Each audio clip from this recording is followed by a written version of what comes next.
Come on, yeah. You ready, big girl? Yeah, I'm ready, Toe Jam. Alright, let's do this. Come on. My name is Toe Jam. And I'm Big Earl. We come from outer space. Whoa, oh, oh. We crashed down on this planet. It was an accident. This is a crazy place. Hey, hey. Tell him, Toe Jam. Oh yeah, oh yeah. Funky down in funk. Get funky. Oh yeah, oh yeah. Funky down in funk. These crazy earthlings stressing out. This crazy world is upside down. You know that little funky sound.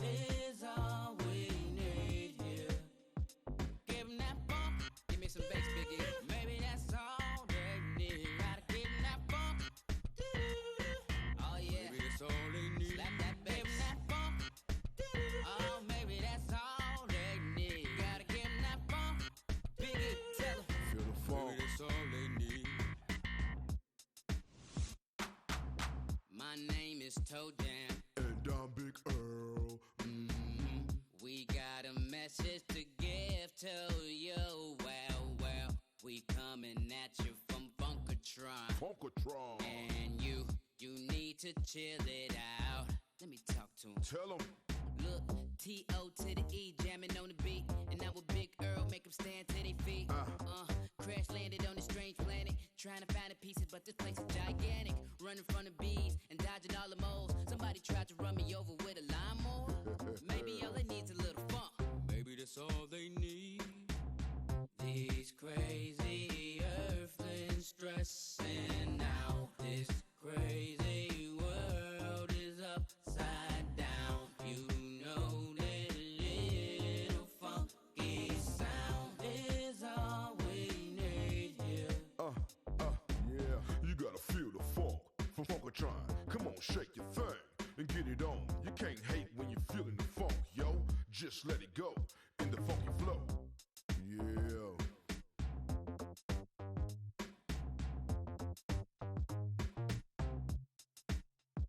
Give 'em that funk. Hey, hey, hey, hey, hey, hey. Give 'em that funk. Give 'em that funk. Well. Give 'em that funk. Hey, hey, hey, hey, hey. Come on. Give 'em that funk. Here it is.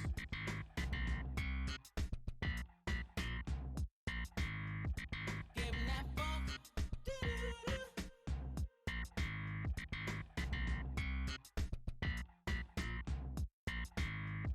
Give 'em that funk. Feel the funk. All right, Earl, let's go. Let's take care of some business. I'm with you, Toe Jam. I got your back.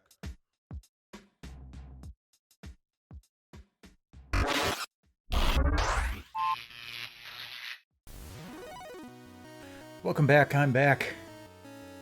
And so is Siren. Little flop cat. Yes, hi. Where'd that nose go? Yeah, you're good. Yeah, so we finished Simon the Sorcerer last night. Yay. Played a little bit of Vital Light for the CD32, which is an interesting color sorting kind of puzzle game. It kind of gets tough quick. Like, I don't know if there's some sort of strategy I was just missing or what, but I felt like I was starting to get overwhelmed pretty quick. It's definitely a unique thing, though. I can't really think of any other game that has a gimmick quite like that one. Like, the nearest, and this is a huge stretch, but the nearest will be something like Puzzle Bobble. But that's quite a stretch, in that you've got a colorful thing at the bottom and you're shooting color upward and trying to match all of the colors, and that's where the similarity ends. But it was still kind of an interesting puzzle game. Tonight, however, we are going to start another longish play. I don't know how long this game is going to go. So I've got a vacation coming up on the last week of this month, so we only have one more week of streams.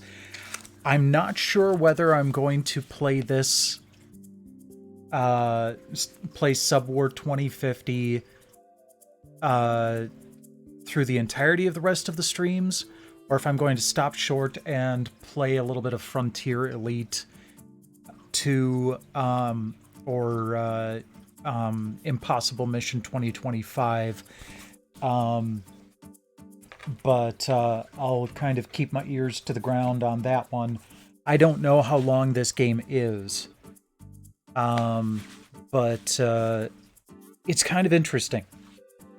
I played a little bit of it. You saw the footage if you watched my CD32 video. It's kind of a an underwater shooter.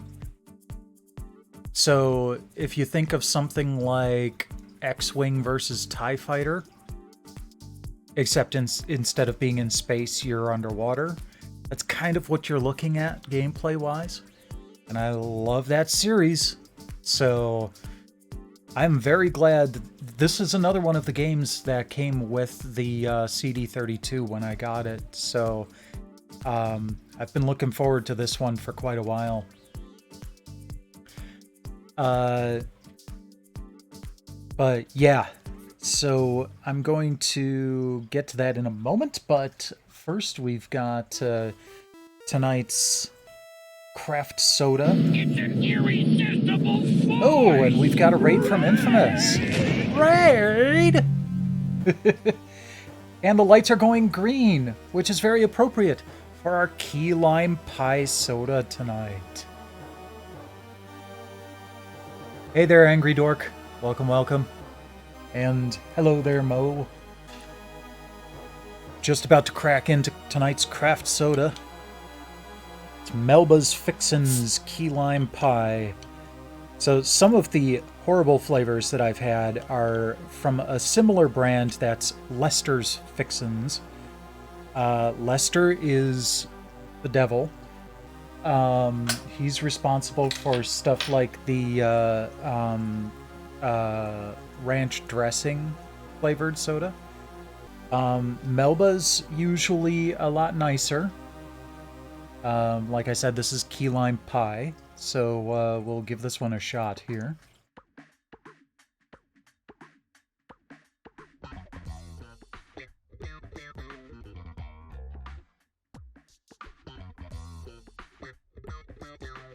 Well, there's definitely a lime flavor to it.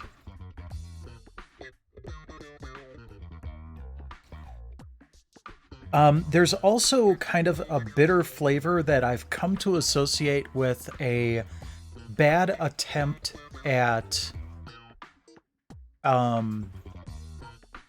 like going too strong on an attempt to make something taste like vanilla. But I do end up tasting a little bit of the vanilla on the back of that to kind of go with the, there on the picture here, there's a little bit of whipped cream.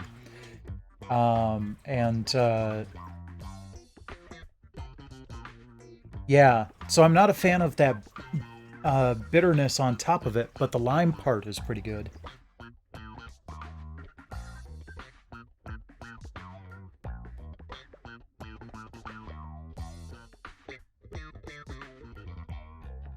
Yeah, not too bad. Oh, yes. Oh, God, Mo. I don't know if you saw the thing on Infamous's Discord about this, but Tiri, my other cat, has shown 2 examples recently of her reciprocating how I interact with the cat. So, like, one morning she woke me up by touching her nose to mine and then patting my head with her paw, like she was petting my hair. And then the other night, I kissed her forehead, and then she leaned her nose up, so I touched her nose, but then she kept going, and then she licked my forehead. So, like, yeah, I'm extremely blessed to have these cats.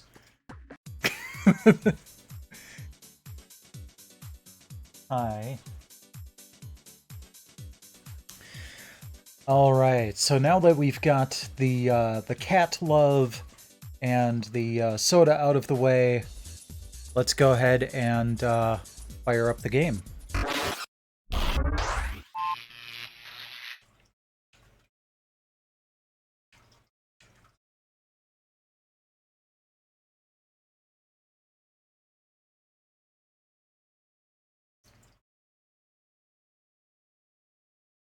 Yep, Squeakers and Tiri.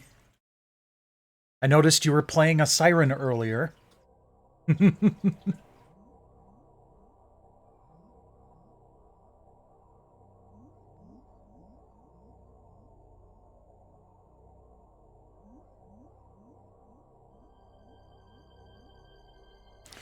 All right. Obviously, we're going with English. And they're getting you right into it. So, I showed this earlier. This is one of those games that came with the CD32 when I ordered it, and I have complete in box. And this game goes for like $125 alone. I'm really kind of shocked retrospectively at the value I got for the console and 7 games. But it actually has an additional technical supplement for the Amiga Cd32 because it uses controller cords for a lot of the controls. So this will be very handy to have nearby. All right, quick start guide. Best place to start is in the training missions. Well, let's find those training missions.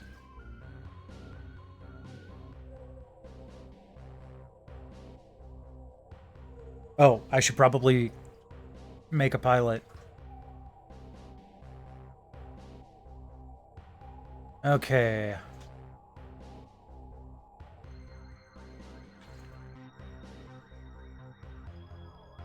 Okay.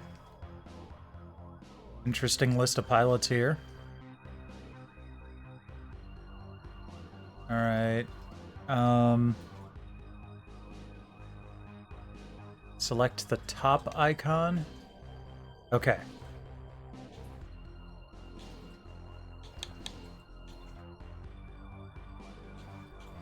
Glad that cycles pretty quickly.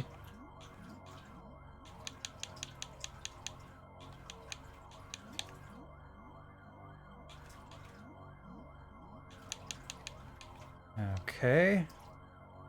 There we go.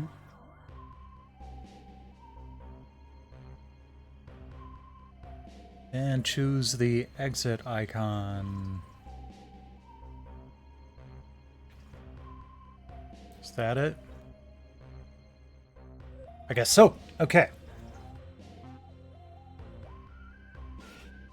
Yeah, I got the CD32, which came with the controller, of course. 7 games.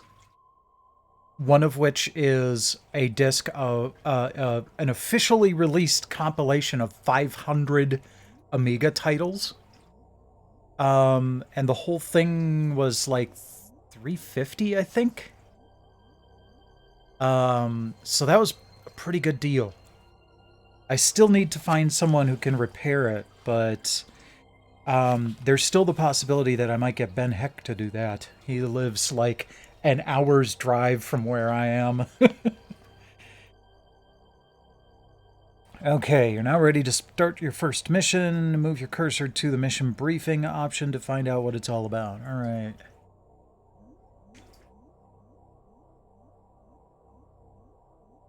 Navigation test. Travel to waypoints 1, 2, and 3 and return to carrier.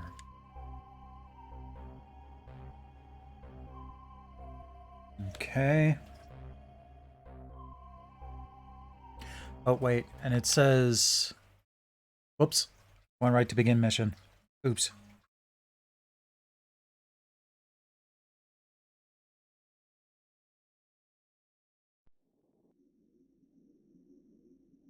Cool. Solid 5 PS action. Yeah. Well, I mean, in-game it's a little bit better. And, you know, Hold on. Let's try something. We're on an emulator that has CPU speed options.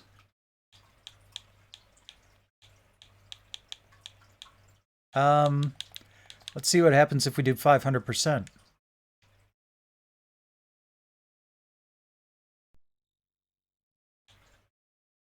It crashes. That's what happens. Oh, wait. No. Ooh, look at that. Oh, that is silky smooth.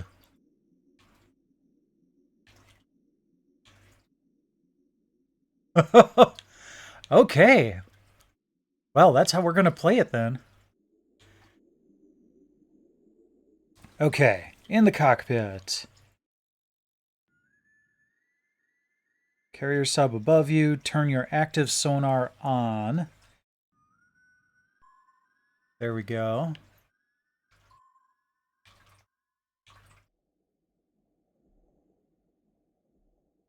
Well, yes.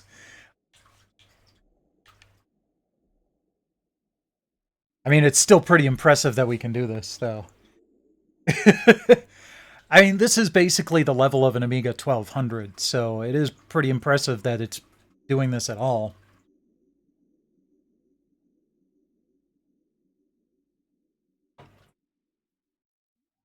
Okay. Use the cycle contact key to look at everything. All right.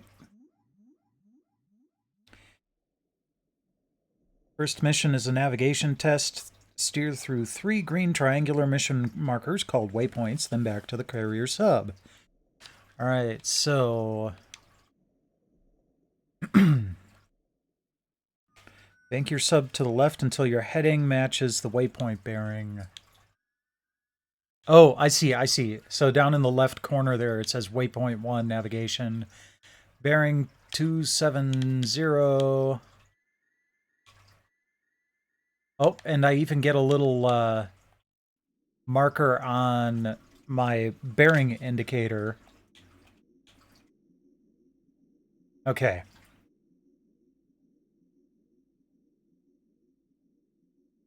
Now increase your engine power. Increase engine power is right shoulder button and green, which in this case I believe is the X button. Yes.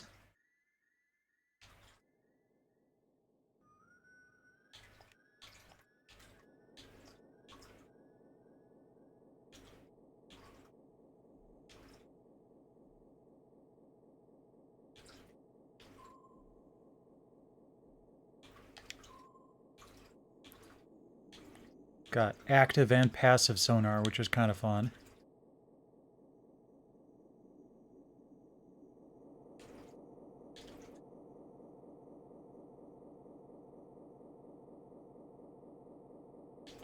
Okay.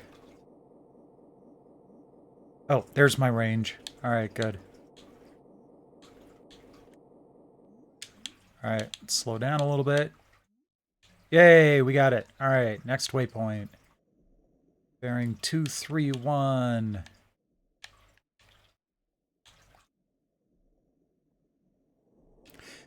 By the way, nice to see you, Fortifier. How are you doing tonight?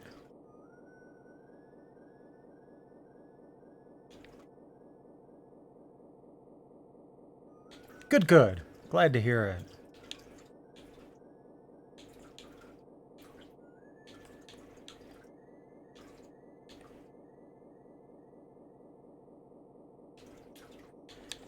All right, gotta love those engine noises.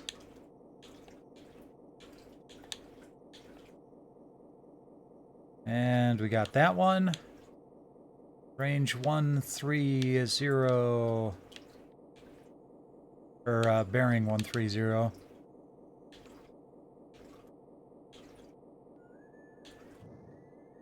Warning, hull damage. Oh, I hit the ground. Oops.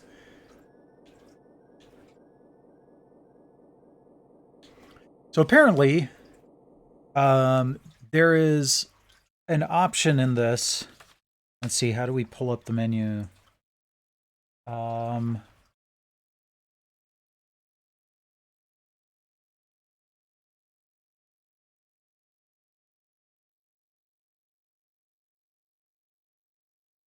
Let's see.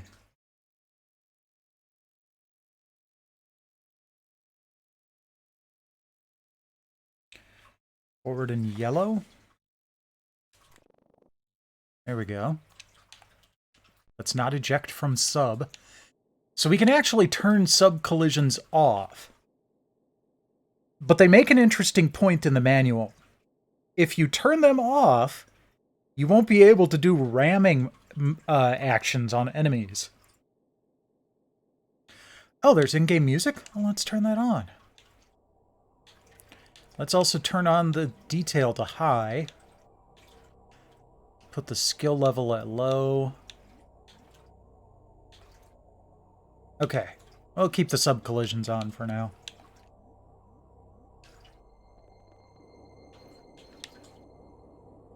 There, that helps with the sub-engine noises a little bit. Plus we get to hear that awesome tracker music for the Amiga. There we go. Return to base. Bearing 20.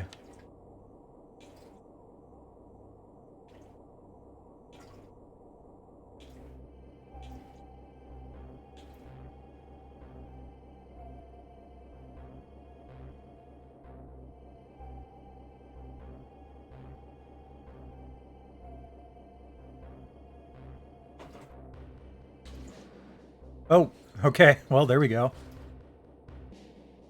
Oh, shoot. I think I just... Yeah, I just took out that marine life. Oops. Well, it was good to learn how well those things track. Oh, there's my... Is that my boat? Nope, there it is. Okay. Alright, let's bring the engine power down a bit.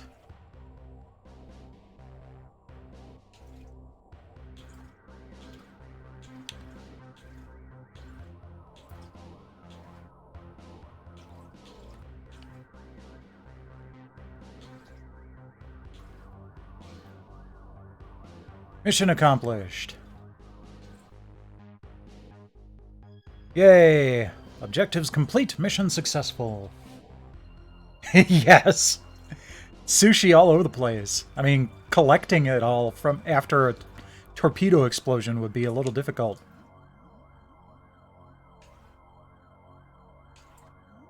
Yay, mission bonus $1,000.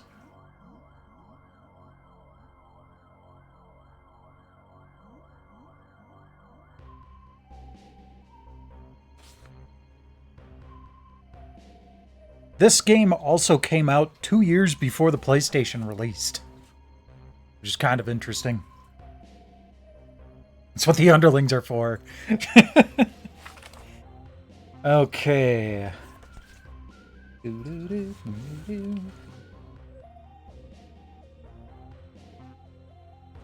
Alright, so that was helpful.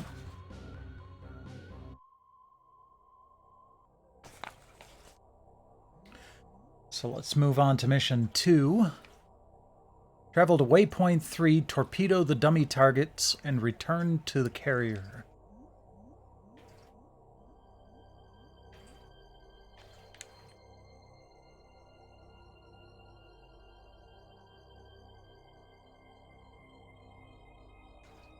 Okay, there's the zoom out.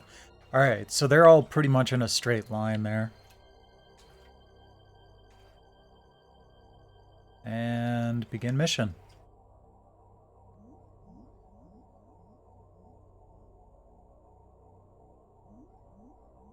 Yeah, turning up the speed was definitely a good move. Alright, whoops. Okay. Bearing 261.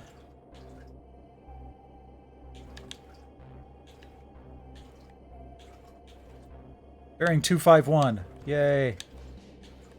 Okay.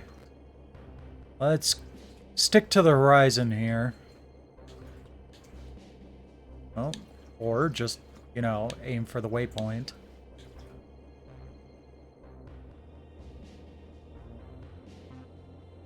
It's a shame it doesn't seem like I can go into negative thrust. No. That was always something I really enjoyed about the X-Wing versus TIE Fighter series, or X-Wing / TIE Fighter series, is you could actually do reverse thrust. Which made it a lot better for tricky maneuvers in a dogfight.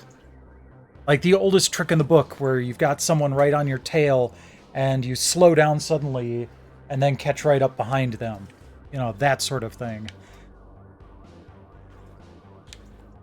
Nope, I can't use the analog stick for this. It's kind of funky.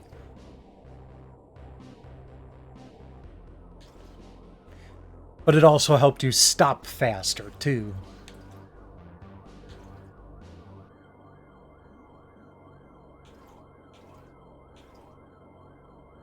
There we go. Next waypoint, 221. There it is.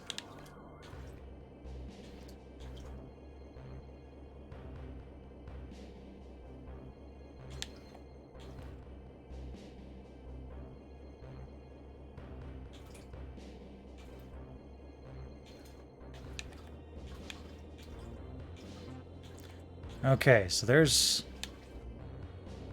Alright. Let's slow down. Set our target. There we go. Fire. Nice.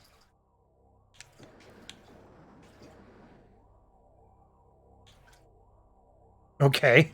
That didn't really look like it was hitting, but I'll take it. Okay, bearing 69. Nice. Okay, close enough.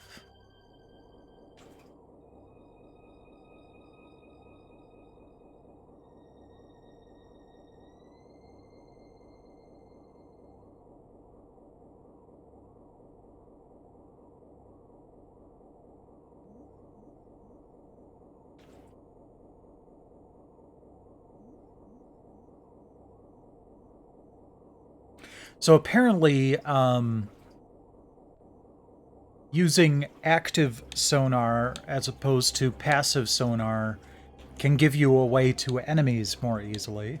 So they did actually take that into account, which is awesome.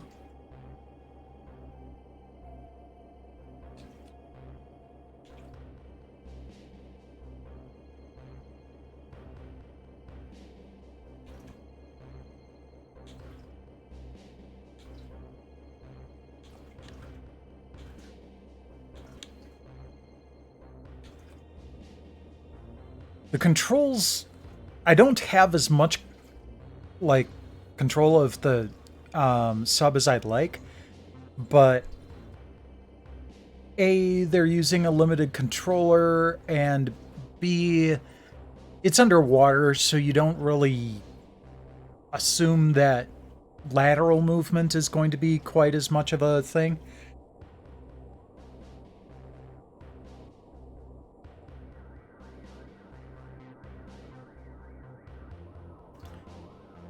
So oddly enough, that kind of makes it easier. Oops, what did I do? There we go.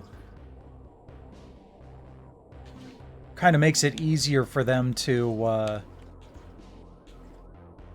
pack everything in because they don't need to worry about lateral movements.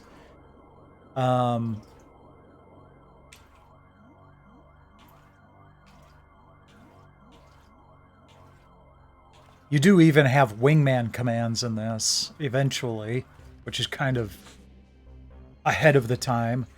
I don't think Ace Combat had that until Ace Combat 3? Like, in-game. You could give wingman commands ahead of time in missions on Ace Combat 2, but not in-game. Ooh, I got a combat bonus.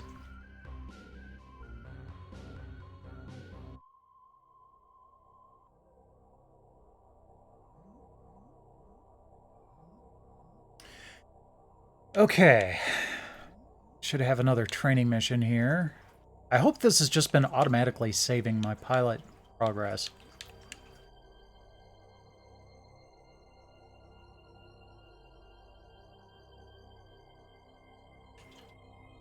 Okay. Oh, those are medals. Okay, got it. Yep. Looks like it's been saving my mission. Good. Well, I'm going to save state anyway.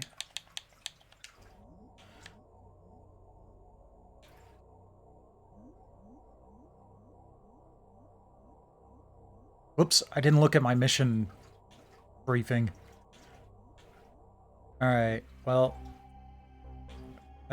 bearing 85. That's this way. Oh, here it is.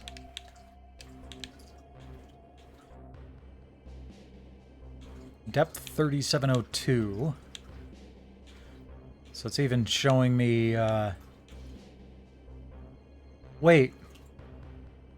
Why is my depth reading going up as I go away from the ground?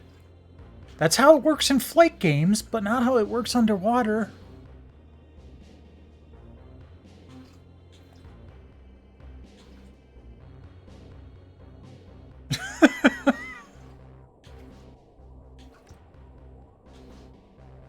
Or maybe I wasn't actually going up toward the surface.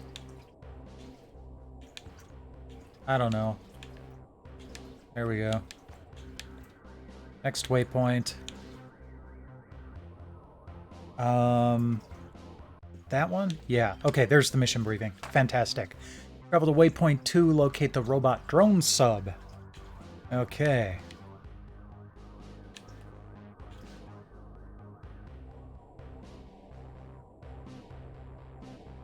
So, one thing that does match up on the Xbox controller is the Y button is yellow, and that corresponds to the yellow button on the CD32 controller, but every other color on the controller is wrong.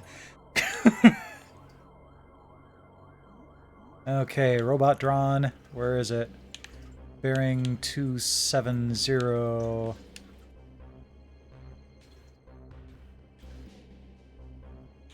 Is that it? Yep.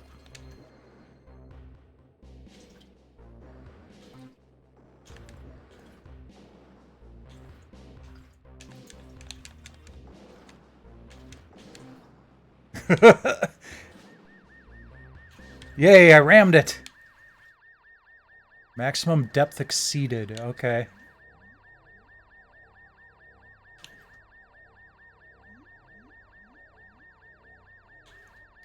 Well, that's irritating. Yeah, that's what I get for ramming the thing. We regret the sad loss of Anakev.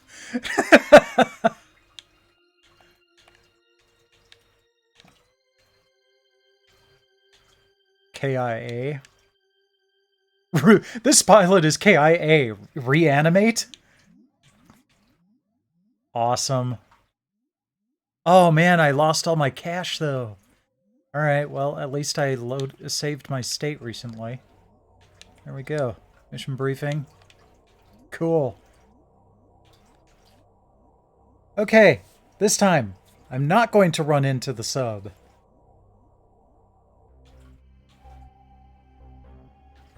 Alright, bearing 85. There it is.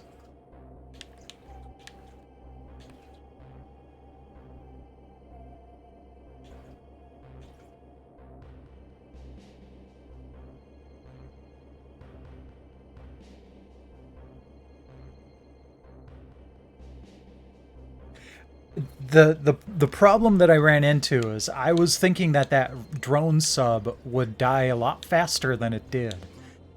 It took like 5 torpedoes.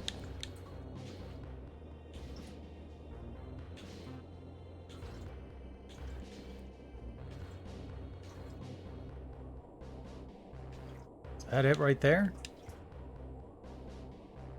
Oh, That's actually kind of handy that I can turn off the... Alright. Let's slow down here.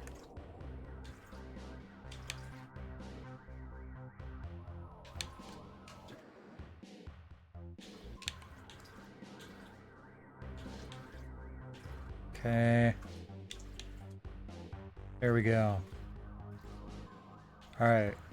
Where's the drone? There it is.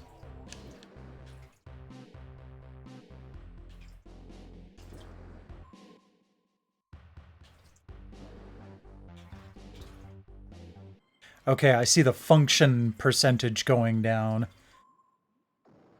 Okay, cool. So I didn't really have to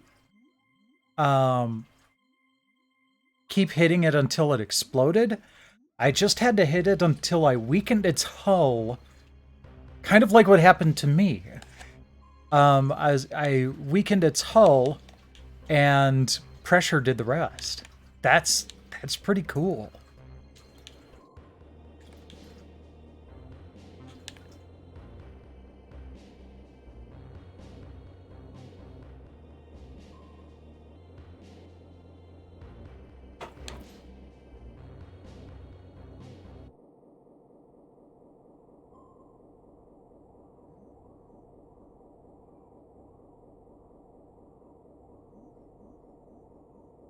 Hi, little cat.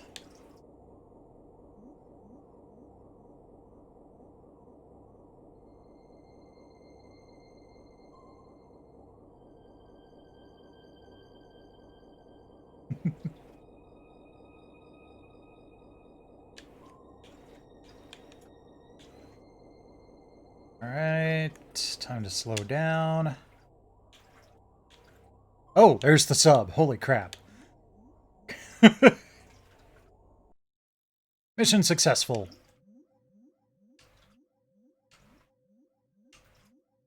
Wonderful. This will probably help me out quite a bit when I'm done with training missions so I can outfit my attack sub properly. All that cash. Alright, next mission briefing. Multiple kill. Travel to waypoint 2, locate the 3 robot drone subs. Destroy, then return to carrier. Alright. Let's do another save state here.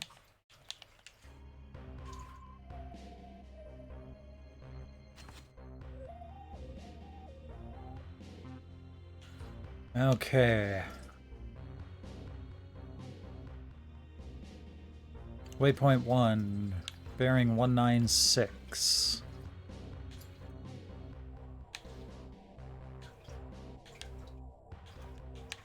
There it is. Let's get moving.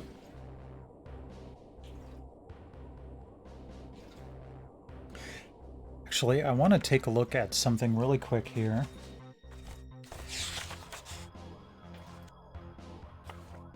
What does the... Okay. There is only one fire button. Got it.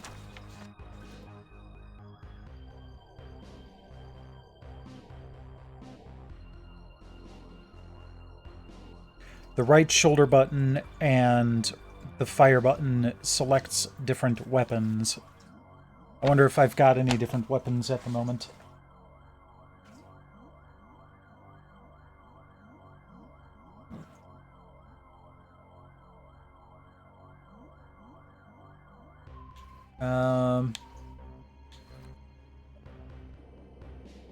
Okay, let's do that. Yep, okay. So I've got rockets, which do not home. But I'm going to have 3 targets to take out. So I'm probably going to want to use those.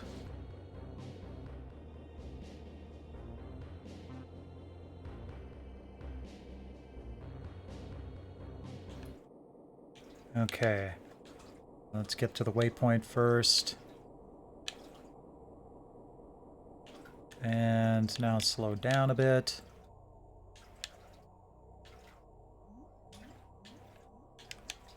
Come on.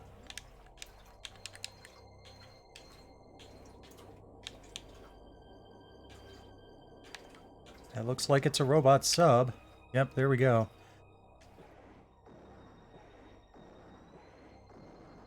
Excellent. Alright, there's one.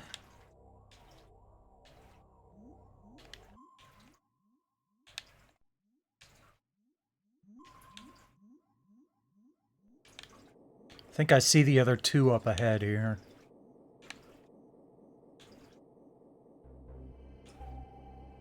Yep.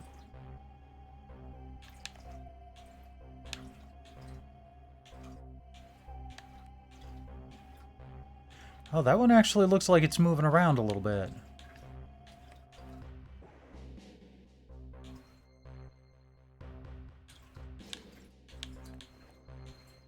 Oh, I got him. Okay.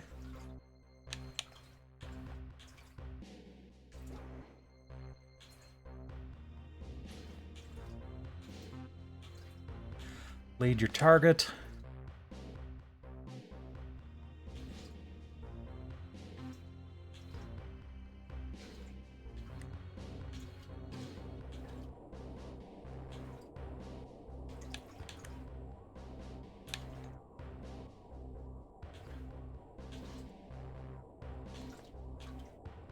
Okay, that's the next robot drone. Whoops.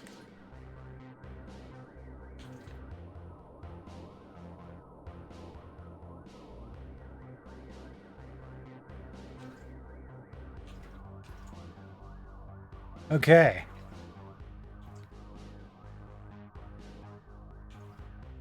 Well, I guess those robot drones can go deeper than I can.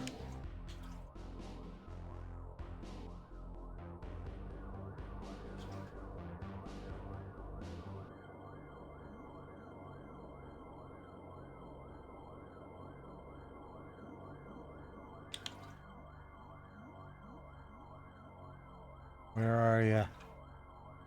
There you are.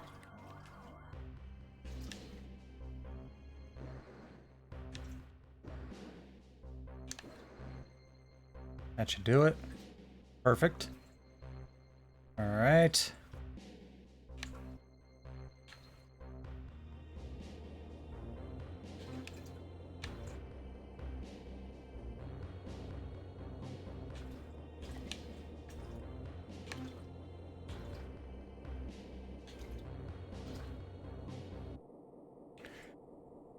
Okay, so yeah, I definitely need to keep more of an eye on my depth, but it's also probably something that changes based on the sub I'm using. Like, I might be able to choose a different sub that's got more hull plating, for lack of a better way of putting it, that can handle lower depths.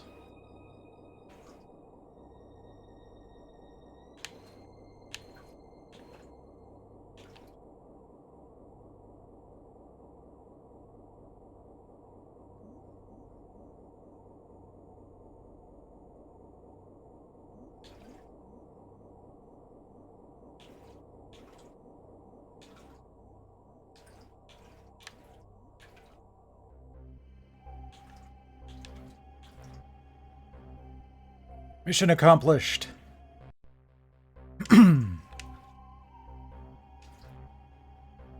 Yay! Lots of cash.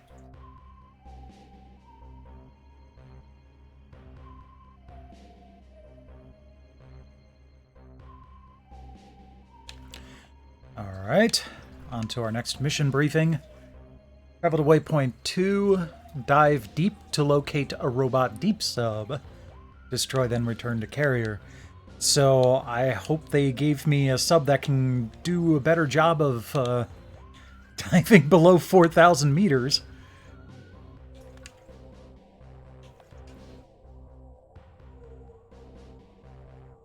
You know, I don't think that speeding up the CPU would have been a good idea for Simon the Sorcerer, but it sure is a good thing here.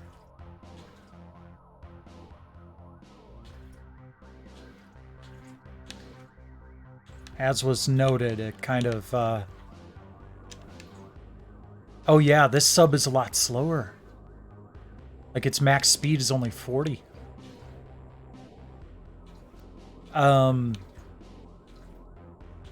But yeah, like was noted earlier, the frame rate was sort of lacking. But now it's silky smooth, and the controls don't seem to be suffering for it.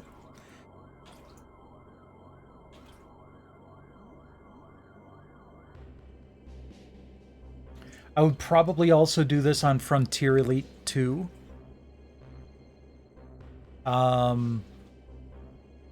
But probably not on Impossible Mission. Welcome back, Infamous. We're still going through training missions here, but I'm having fun. You know me and my flight games, and this is basically underwater flight. Okay, next waypoint. Depth 8297. Alright.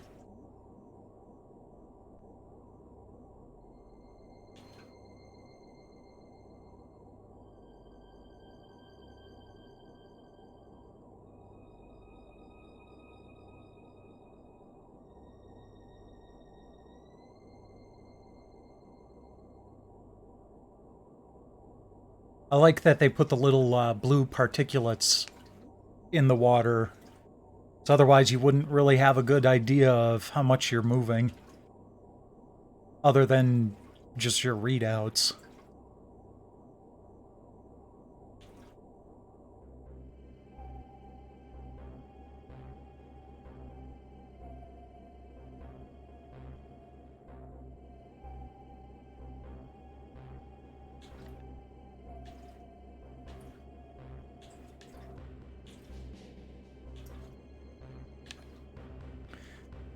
Okay, got 2 more kilometers to go.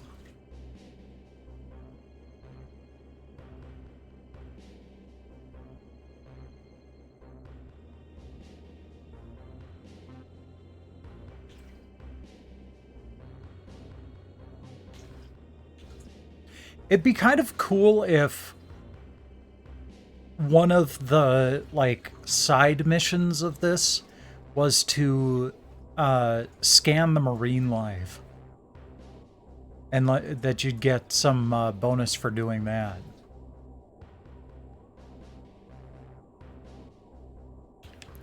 Oh. Bearing 249. Ah, there it is.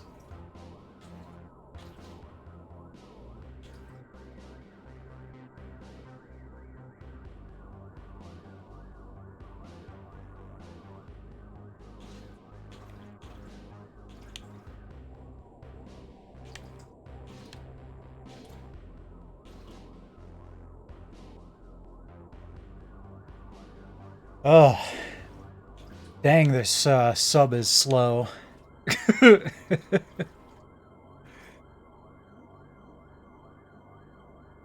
But that probably is partially because of all the armor it's carrying to be able to survive at 8-kilometer depths.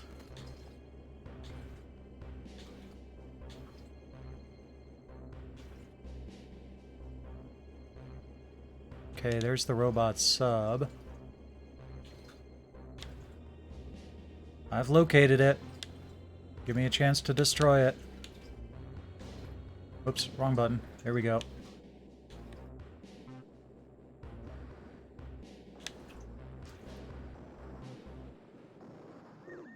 Oops. Ah, I was too close to the explosion. Dang it.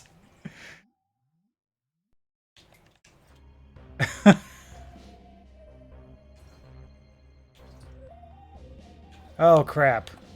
This is 2 missions back.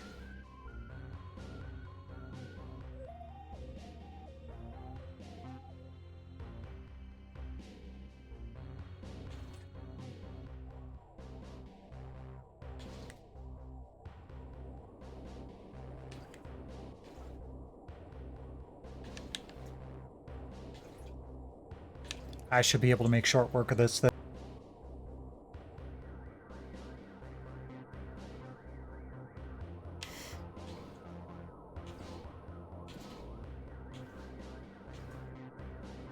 Waypoint 2.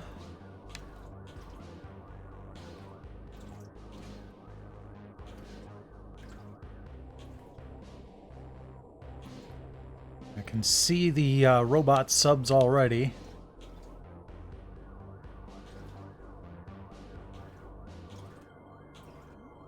Okay, slow down.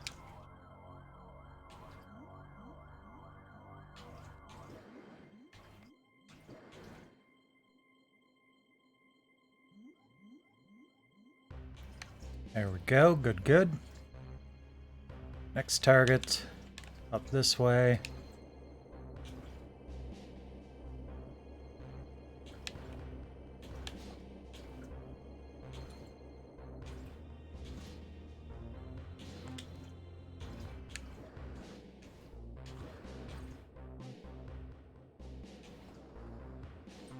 There we go. Good, good.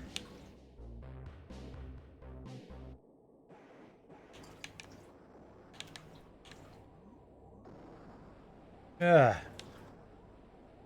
Feel like I was a little too close to that. Oh, wait. I just remembered something in the manual. You can blow and emergency fill your ballast. I wonder if that might help. If that might help me descend faster. I'll have to check out how to do that when we get to the next mission.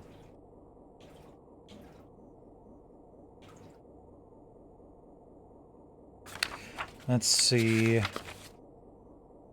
Flood tanks, blow tanks. Alright. Flood tanks is reverse and blue. And that's probably for sinking faster.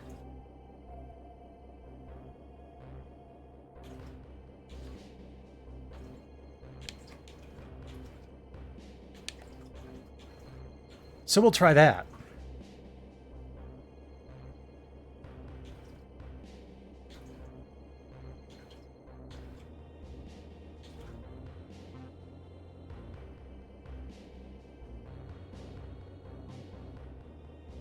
Yay, mission accomplished.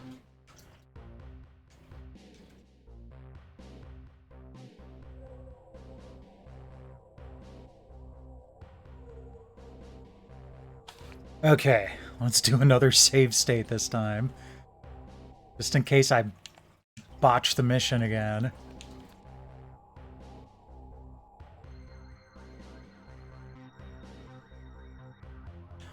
Okay. Bearing 252.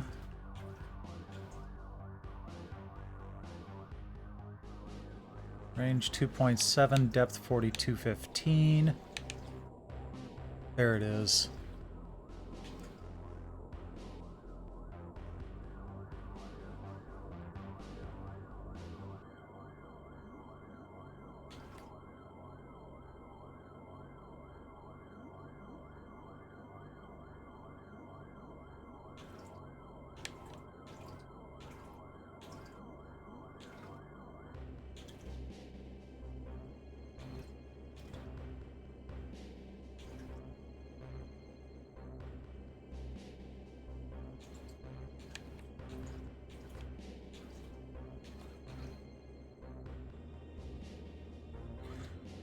Okay, and then as soon as we hit this checkpoint, it's gonna send us 4 kilometers down.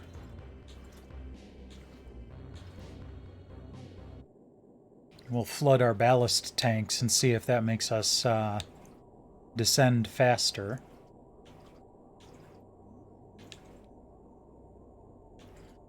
Okay.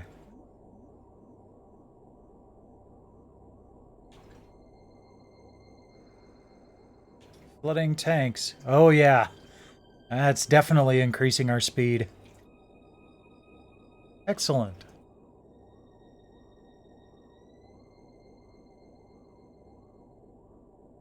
Oh, I wonder if that red bar down in the lower right is the ballast.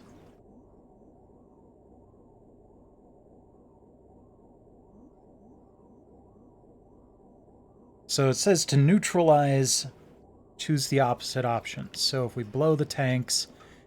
Alright, so that neutralizes it, but that didn't necessarily blow my tanks. So we're going to go ahead and flood them again.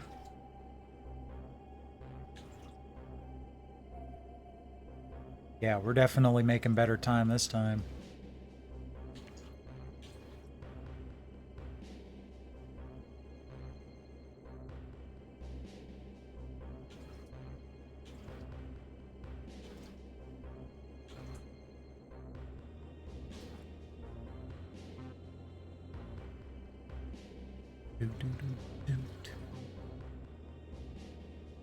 Okay, good. We're seeing sea bottom. Now let's, whoops, neutralize the buoyancy.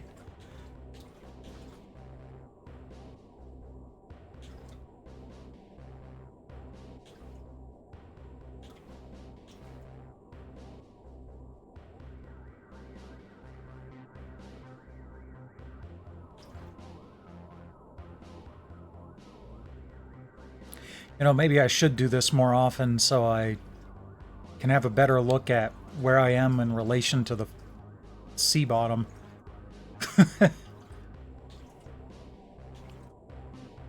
We have 18 torpedoes, huh? It's more than I've been getting.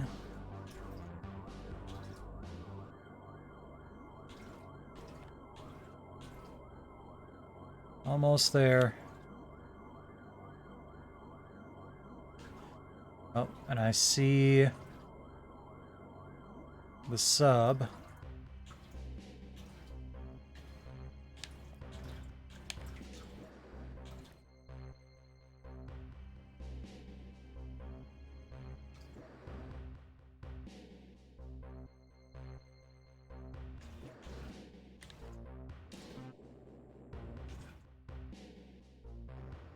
There we go. All right, now let's blow the ballast tanks. Whoa. What's going on?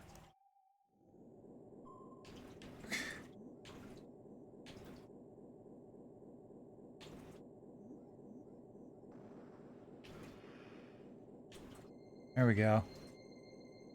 Well, that's getting us to go up faster. So I guess this was a good tutorial for, you know, ballast control.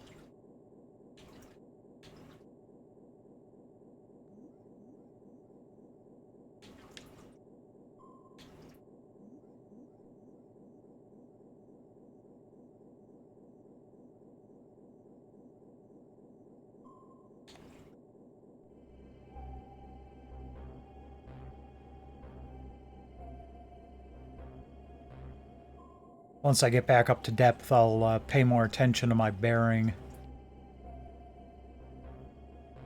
Having nothing in my ballast tanks really seems to mess with my steering. Which I suppose makes a bit of sense. Physics-wise. Just kind of annoying gameplay-wise.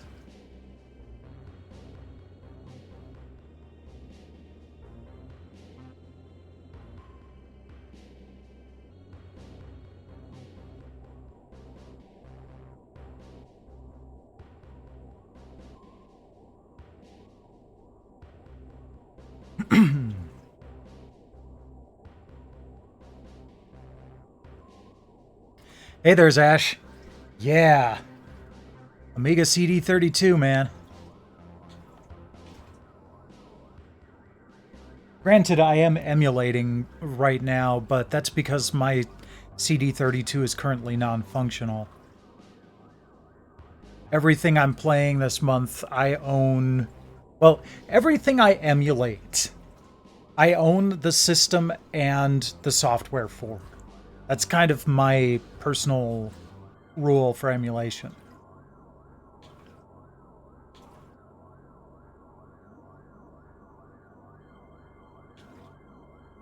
Okay. We're at the right depth. Let's get our bearings here. Neutralize our buoyancy. Get our bearing. There we go. Let's head straight ahead. That should do the trick.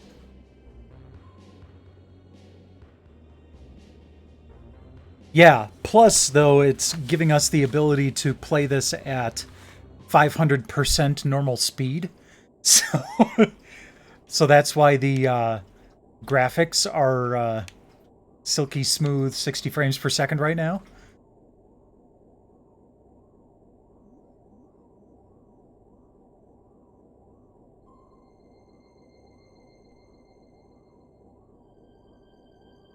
There is a way to fast forward. Yeah, forward, reverse, and green. So let's do that. Whoa! They weren't kidding.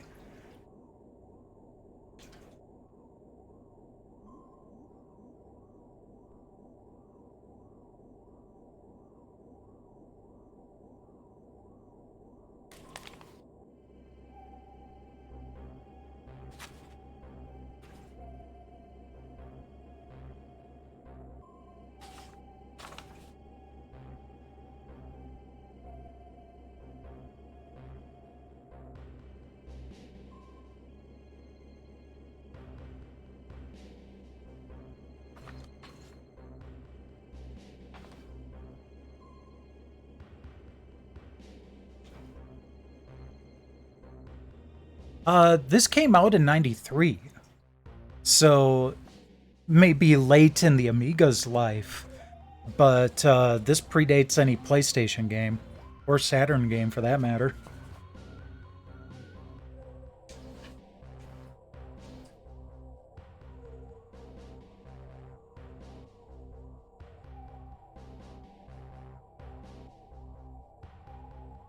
Well, that's different. Hey! You've achieved the necessary standard to be admitted to the Sword and Shield Society. Good luck and good earning. Yay, I got a medal.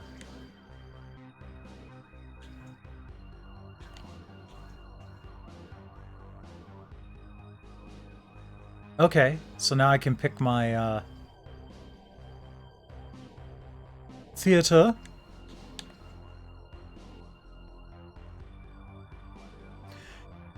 North Atlantic, the treasure trove. 2 weeks ago, Babbage Inc. established a test mine 200 miles off the coast of Labrador, right in the middle of an area that the Canadian and U.S. federal governments had licensed to Westingford plc, a British heavy industrial company.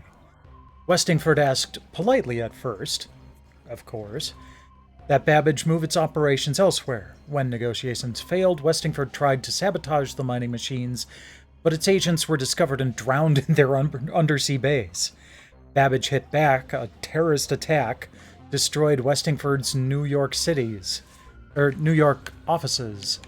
Strangely, Babbage's deputy security chief was then beheaded in his office by a lone psychotic who somehow managed to slip past 87 floors of security equipment. 3 days ago, a Westingford marketing company was gunned down in a drive-by shooting. Jeez! Corporate espionage taken to extremes here. Hey there, Master Welch. Welcome, welcome. Oh yeah, I wouldn't say the PlayStation was... Well, the PlayStation was my first CD console, but I played CD-based games on the PC before I got the PlayStation. But yeah, I didn't get the CD32 until like a couple of years ago.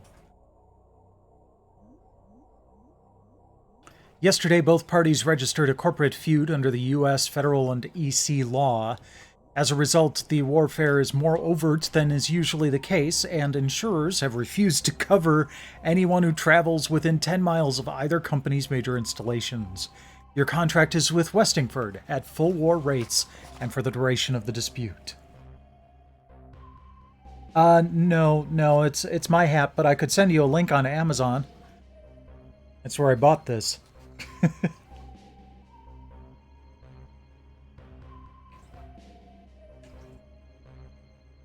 This was the first fully CD-based console to get a worldwide release. So, you know, its primitive nature is a little bit understood.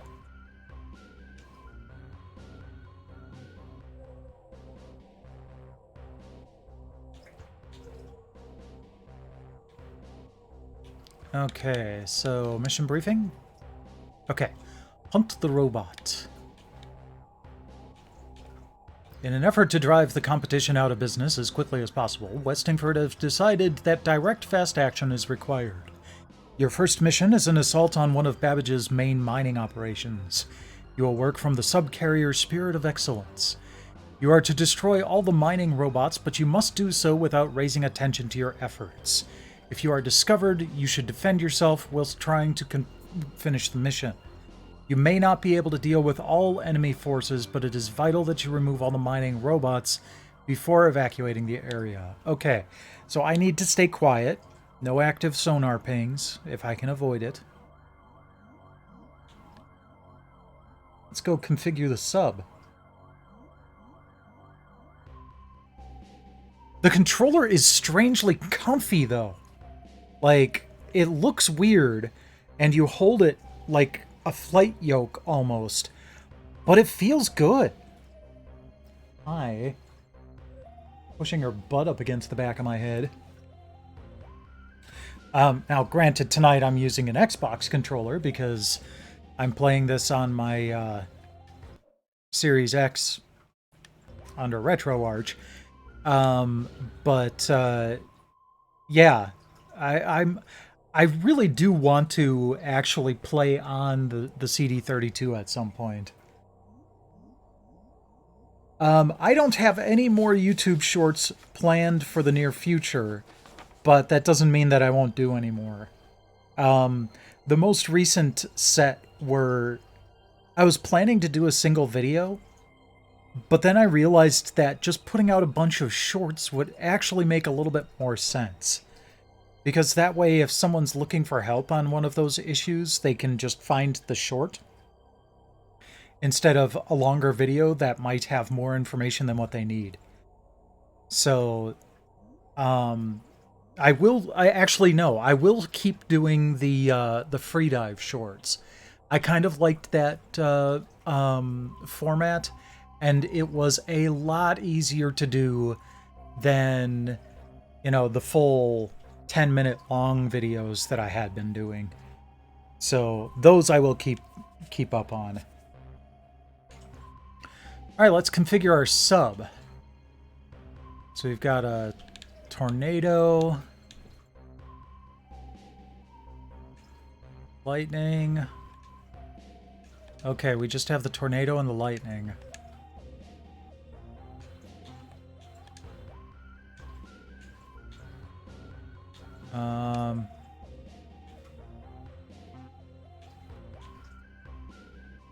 I don't like that I've only got 2 torpedoes. Okay, good. Ah, sweet. Okay. Let's reduce the number of rockets. We'll go with 15. Increase the number of torpedoes.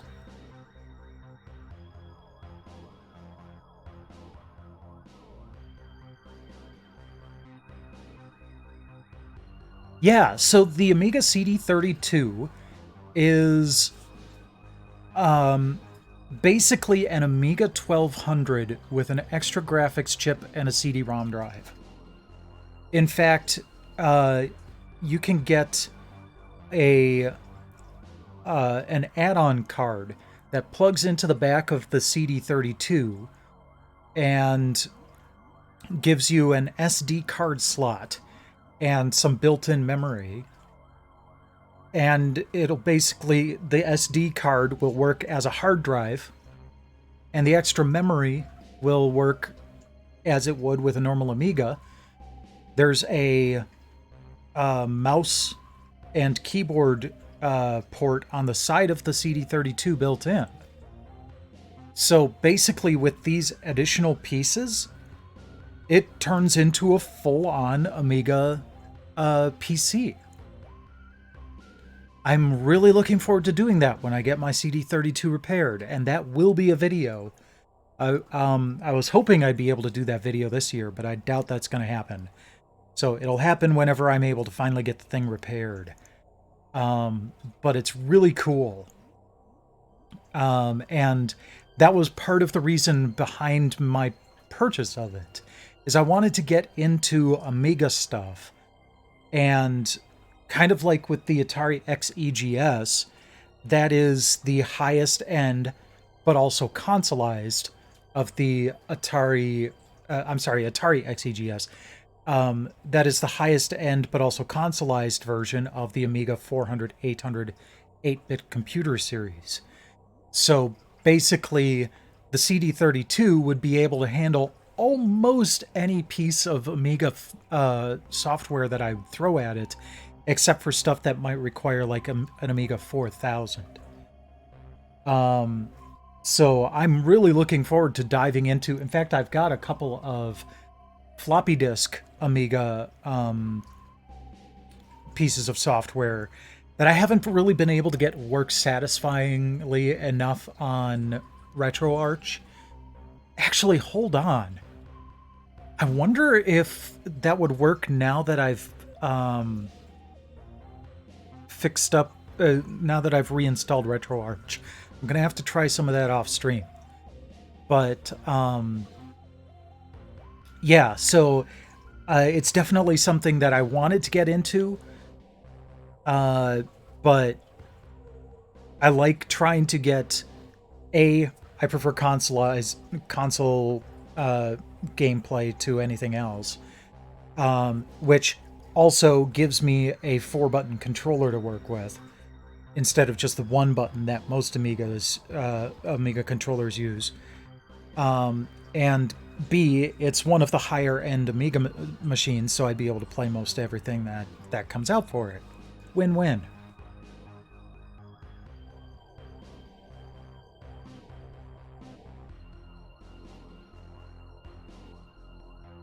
Oh, yeah.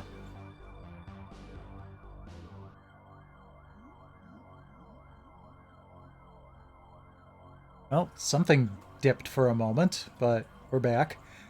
Yeah, I haven't really played much Amiga stuff. But I'm kind of looking into getting into it. And I did see the Amiga Mini Master Welch. I'm kind of hoping that they do kind of like with the C64 Mini, and then they did a maxi version that had a working keyboard. I'm waiting to see if they do that. If they do an Amiga Mini with a working keyboard, I will jump on that. But I wasn't too terribly interested in the Mini itself.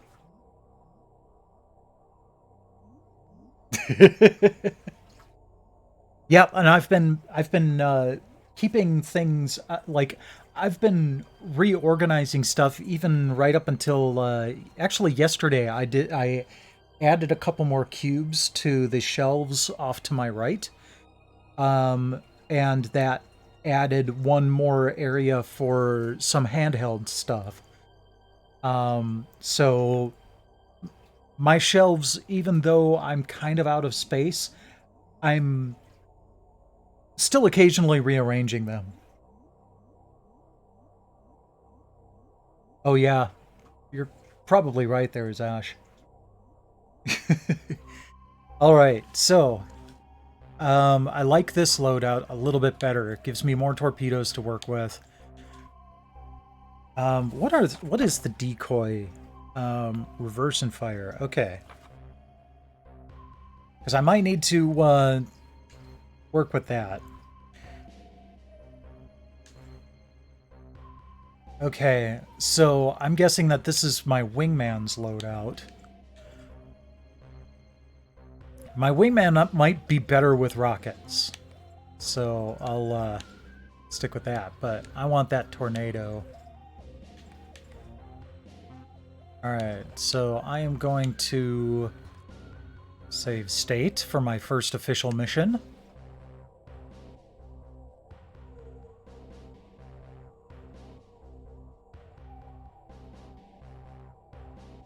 I could do it tonight.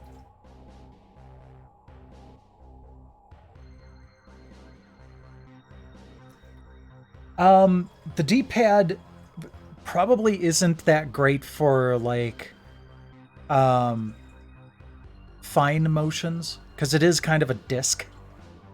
So it would be more like the Xbox controller in that regard. I don't think it would be good for, like, platformers and stuff like that, but I haven't actually tried it as such. So I'll have to see at some point. Give it a try. Okay. I will do that starting off at the 10 o'clock hour. So stay tuned. I think I won't be able to get to the stuff in the kitchen. I don't have my, I don't have camera stuff set up to be able to do that. Because I've got shelves in my living room, and then I've got 2 more sets of shelves in my dining room full of stuff. But I don't have camera and microphone stuff set up to be able to reach that far.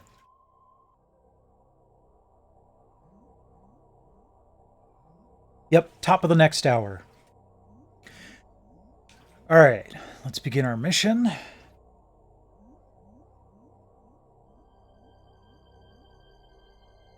And, ooh. Okay, I've got 10 torpedoes. We're good. We're only at 250 meters now. Interesting. Alright, bearing 7-6. There's my friendly wingman there. So, forward and reverse and red wingman attack order.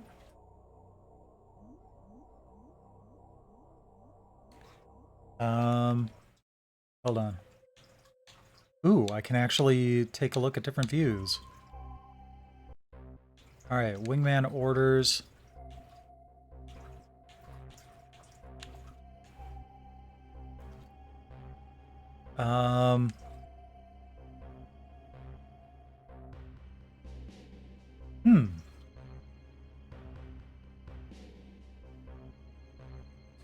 Yeah, stay to my left for now. Cool. Alright. I know how to do that now. Oh, yeah, I know. I've the last time I, redesigned everything, I was like, I want to try to do something unique. And, so I'm like, okay, well, angular stuff doesn't happen very often, so let's try that.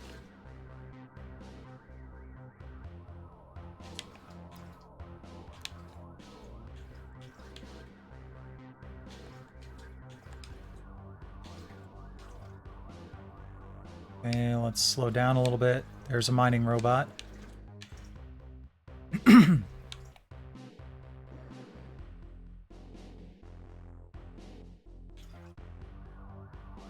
Alright, let's finish it off with a rocket.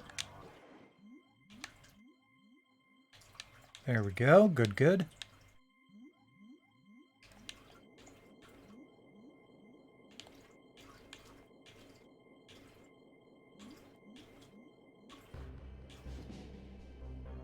All damage. By hitting the ground.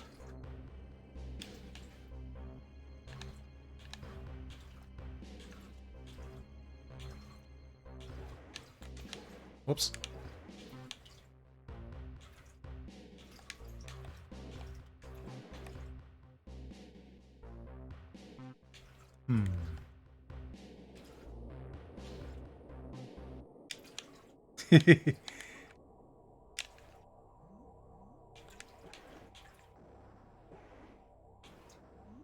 Yeah. Whoops. What happened? Hi. Siren's a good kitty. Okay, that's weird.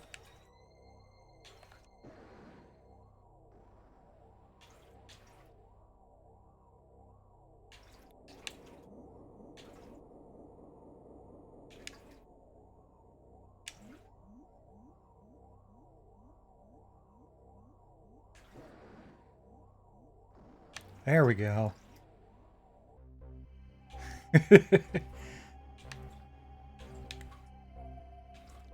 Alright, let's not go too fast, because I don't want to alert the enemy with noise.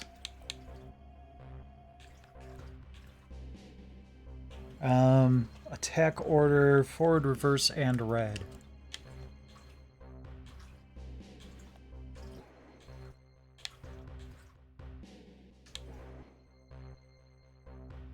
Sweet.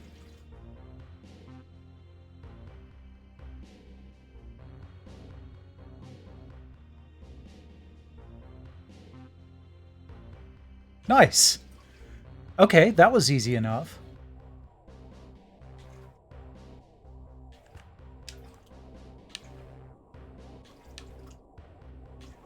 Alright, let's gain some altitude here.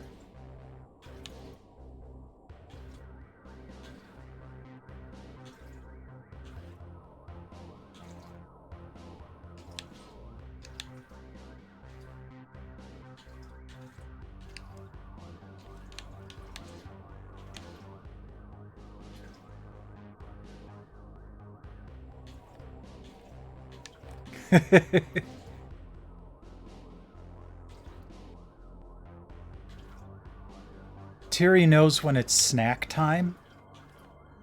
After I eat lunch and head back to my desk for work. So sometimes she'll just sit there expectantly staring at me at about 1 o'clock. Or sometimes I'll go in the, I'll walk back toward my desk and she's sprawled out on the floor. Right in the way.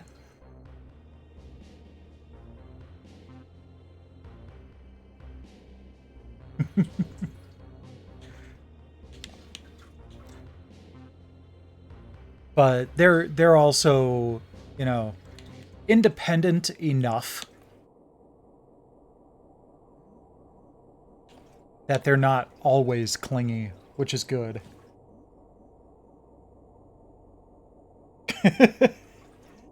Yeah, sometimes they'll be waiting for me outside of the bathroom door. Oh, there's more enemy robots? Okay. Sometimes I'll be sitting on the pot and I'll hear one of the cats, like, thump up against the door. Laying up laying with their body up against the door.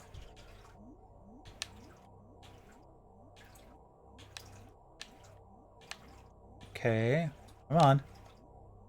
Give me a reading on that sub. Is it friend or foe?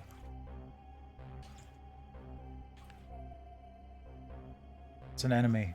We don't want to bother with that.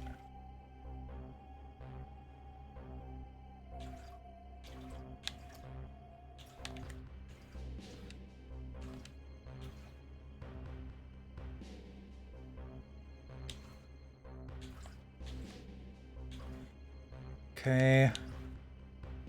You do an attack run. I'm going to go and grab the next one.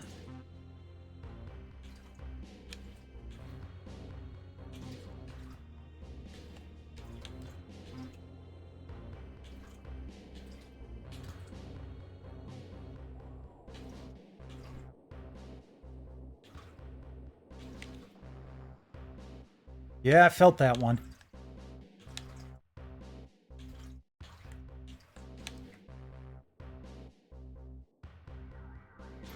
Yeah.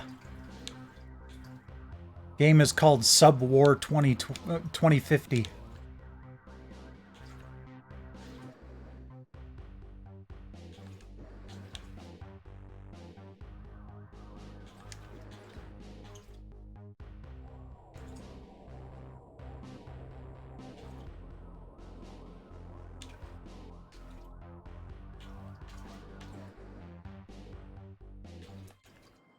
There we go.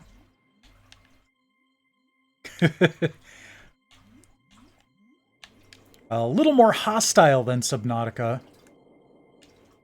Although only in that, you know, we're going out and actually attacking stuff. Okay, kind of creep up on it a little bit. There we go.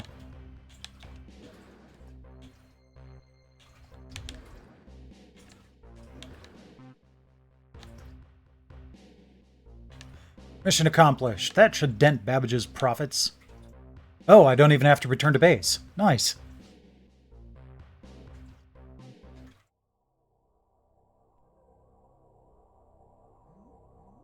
Very nice.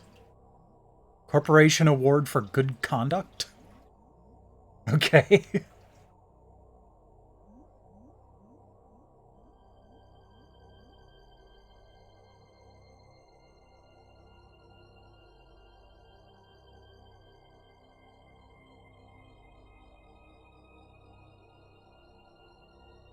Yeah, actually when I started playing this game, I was talking about how it feels very similar to the X-Wing TIE Fighter, X-Wing versus TIE Fighter sort of game, which I absolutely loved. I would say X-Wing versus TIE Fighter is still better than this, but this is pretty good. Give me one moment here.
Just wanted to put out a tweet about the shelf tour coming up, just in case other people might be interested. Okay, so let's take a look at that. I can't look at any details on that Good Conduct Award. Oh well.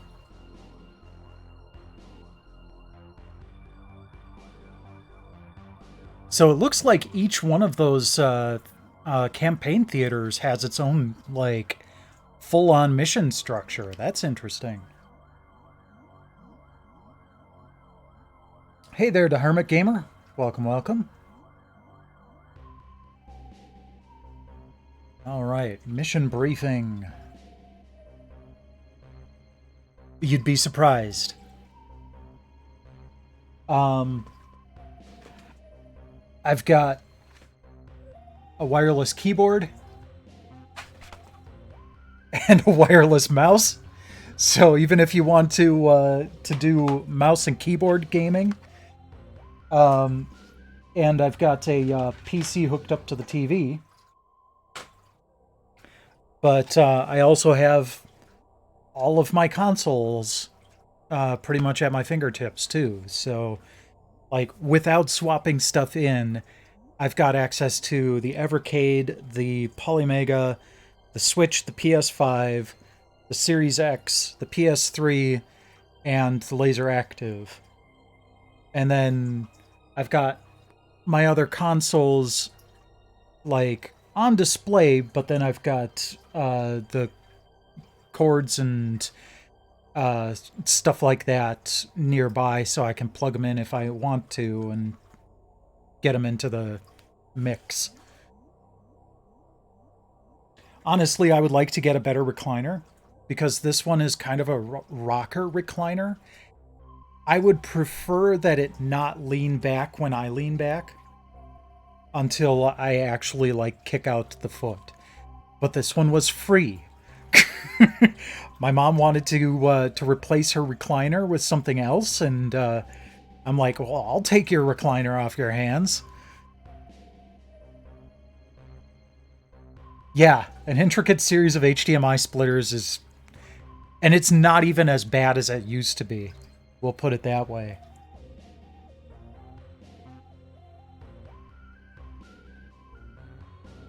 Fair enough.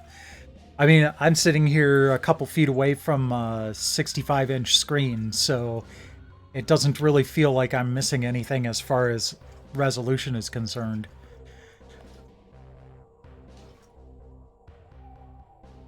Oh, thank you. I appreciate that. Because I want to figure out how that works, but I just couldn't quite figure out from your explanation. I figure if I see what a combo is supposed to look like, I might be able to put it together a little bit better. Okay, so we've got the tornado. And a troop carrier. Oh no, not an escort mission. Alright, troop carrier. You can carry another torpedo, you're going to carry another torpedo. And formation-wise, you are staying behind me.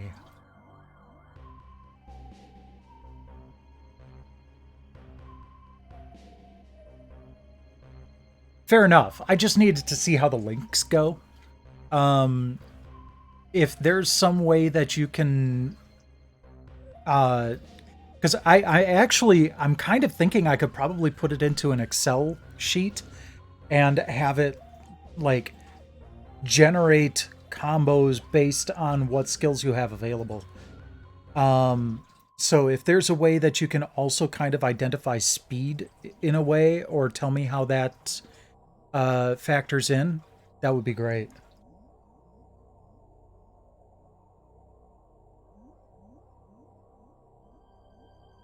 Okay, so we got the troop carrier. Whoops, no.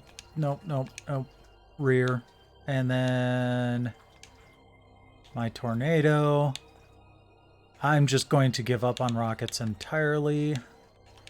I'll keep a couple around just in case. Okay, now, why can the troop carrier not carry decoys? That makes no sense.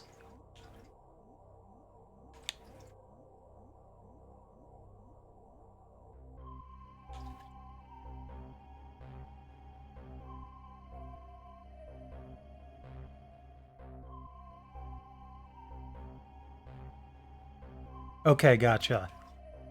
So it's more enemy speed than player speed. So I guess the best way to go about it is if you can get all of your attacks off before the enemy can, then you can pull off a level 5 combo as long as... Damn it! I told you to be behind me, dude. Then you should be able to pull off a level 5 combo. Yeah, okay.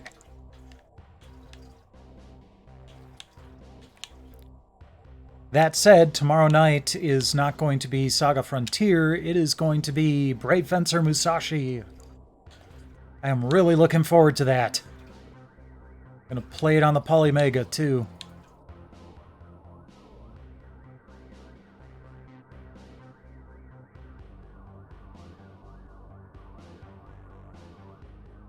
Okay. And of course that's kind of moot when it comes to Virgil, because he seems to always act last. Is that a correct assumption as well? Oh, I didn't really pay attention to my mission briefing. Well, it's not that I so much needed a Saga break as I ran out of classic Saga Frontier to play. And I finished a quest on the Saga Frontier Remastered. So I wanted to keep going back and forth to kind of break that up a little bit. So I'm going to play a little bit of Brave Fencer Musashi, then go back to the remaster, and keep doing it that way. And then when I'm done with Brave Fencer Musashi and Samurai Legend Musashi, I'm going to start doing Shining series and the Phantasy Star series until Saga Frontier 2 Remaster gets announced. When it's announced, I'll start weaving in Saga Frontier 2, and when the remaster actually hits, I'll start playing the remaster as well.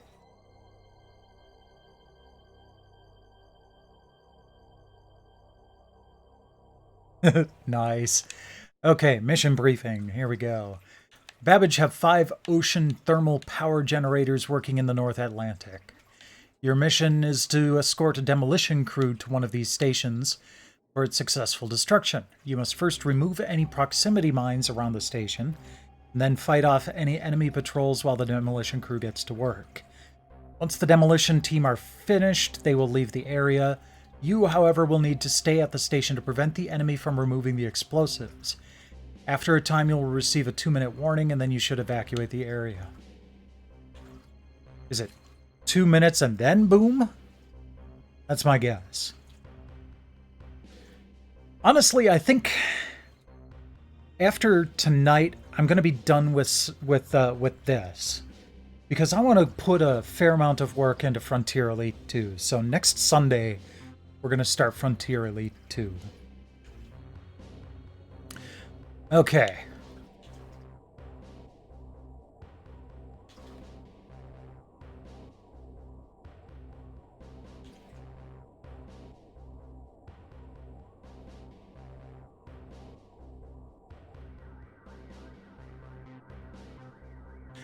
Oh, so I used when I had everything plugged in, I did use a series of AV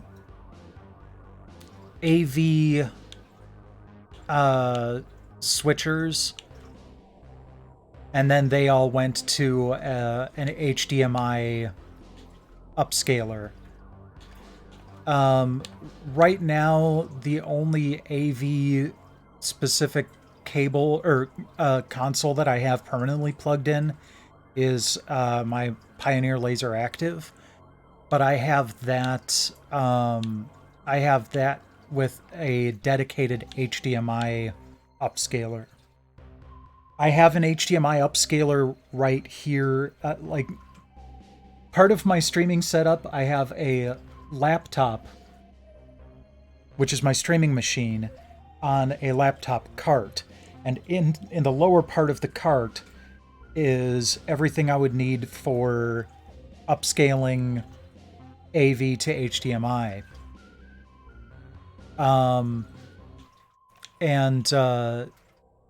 So when I play an older console, I just plug it in over here so I can like swap discs and cartridges and stuff like that if need be.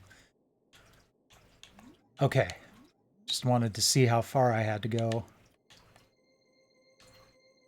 before I have to start worrying about other enemies.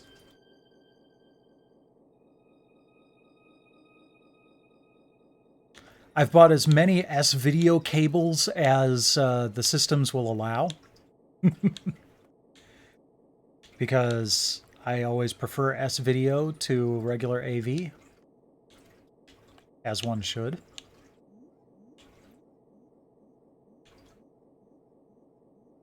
Fortunately, now with the Polymega, that covers a lot of systems. Like, for example, the TG16. That by default only has RF out.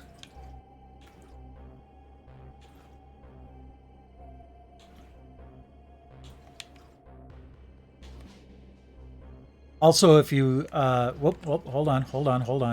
You've got a mine. Where's that mine?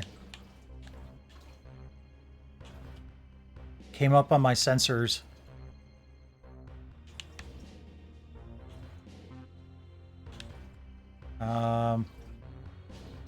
Bearing 270.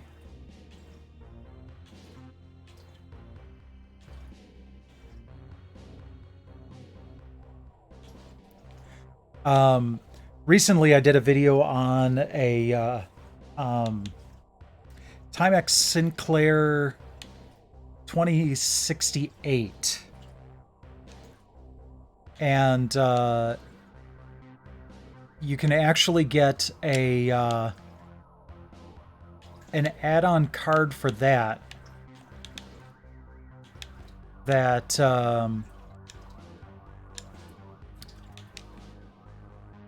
gives it an RGB output to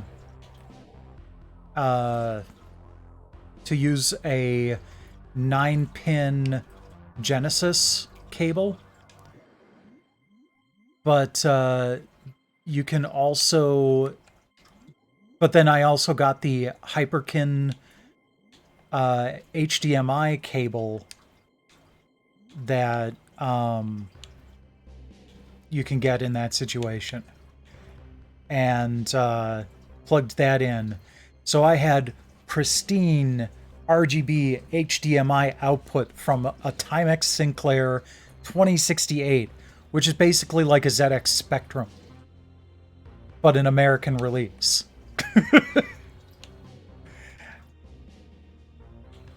Bearing 8-1. Gotta get rid of those proximity mines. Where is it? Where is it? There it is. Whoops.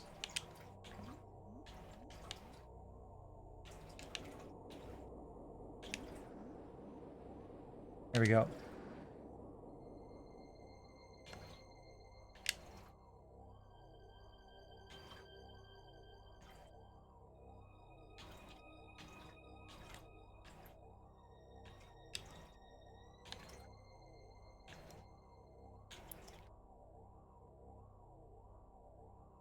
Hey, no problem. Thanks for dropping in, Hermit Gamer. Oh. Wasn't pressing all the buttons I needed to.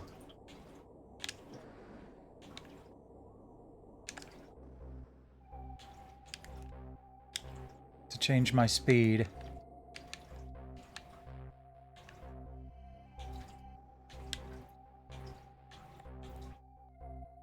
Crap.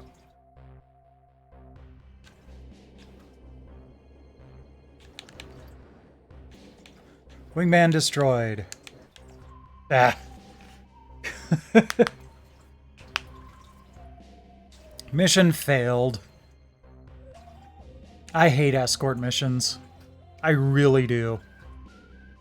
And that's why I think I'm pretty much done with this game. So I'm actually going to take a quick break, and then we'll do the shelf tour. So stick around. I'll be back in a moment.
Oops, wasn't quite ready for that yet. Give me one more moment here. There we go.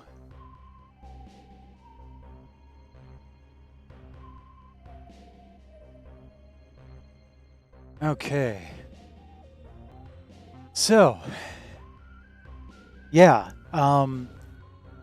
So as part of my startup, I have the shelf cam, which you saw while we were away.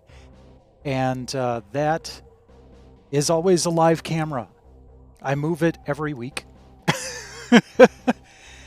So that you can actually kind of get a glimpse of the collection.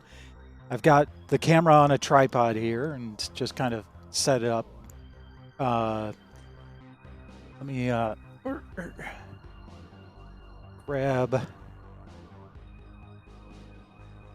this here. Let's see here. Do I have Twitch installed on my phone? Yes. This will make it a lot easier to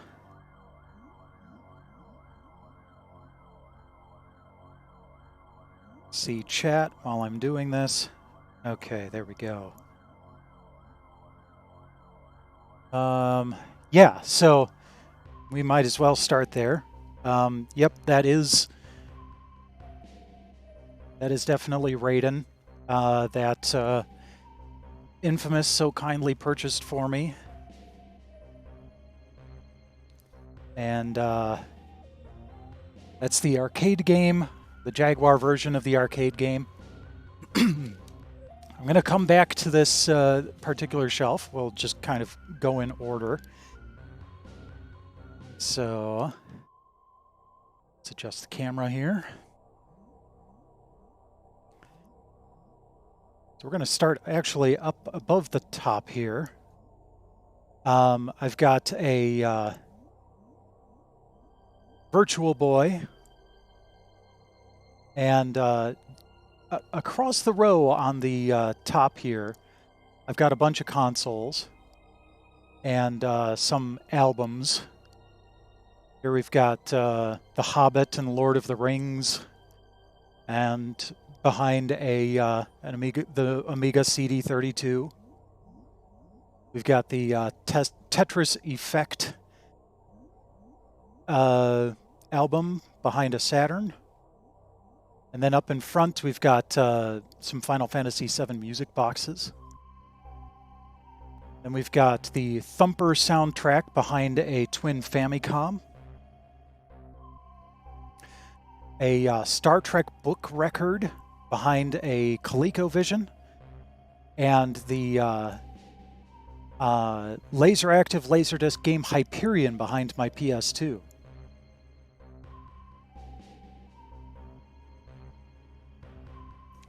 So that's the quick part.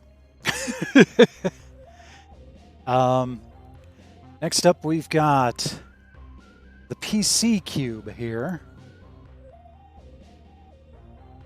So we've got a couple of older games. There's Advanced Boardwalk and Dragon's Lair, Civ 5, Diablo. We've got SimCity Classic, Black and White, Legend of Kyrandia, Outpost, Blade Runner, Panzer Dragoon, the Windows version, Star Trek Pinball, a whole bunch of other Star Trek games, Deep Space Nine, The Fallen, Elite Force, Star Trek Klingon, Star Trek Borg, and Star Trek The Game Show.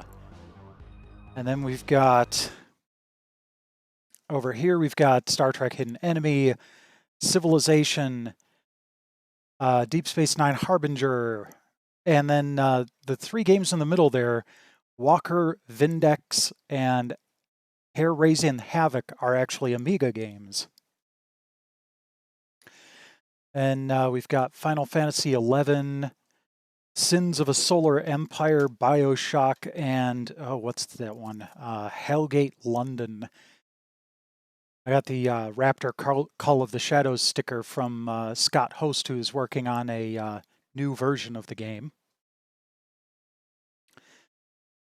Then we've got the Eliminator, the Gravis Eliminator Gamepad Pro behind a Steam controller.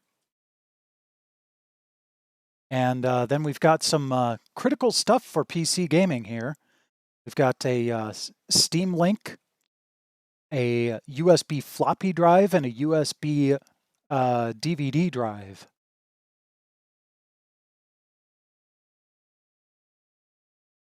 And moving down one, we've got Super Nintendo and Nintendo 64 stuff. And you know what? I should put this Doom figurine up with the PC stuff. There we go.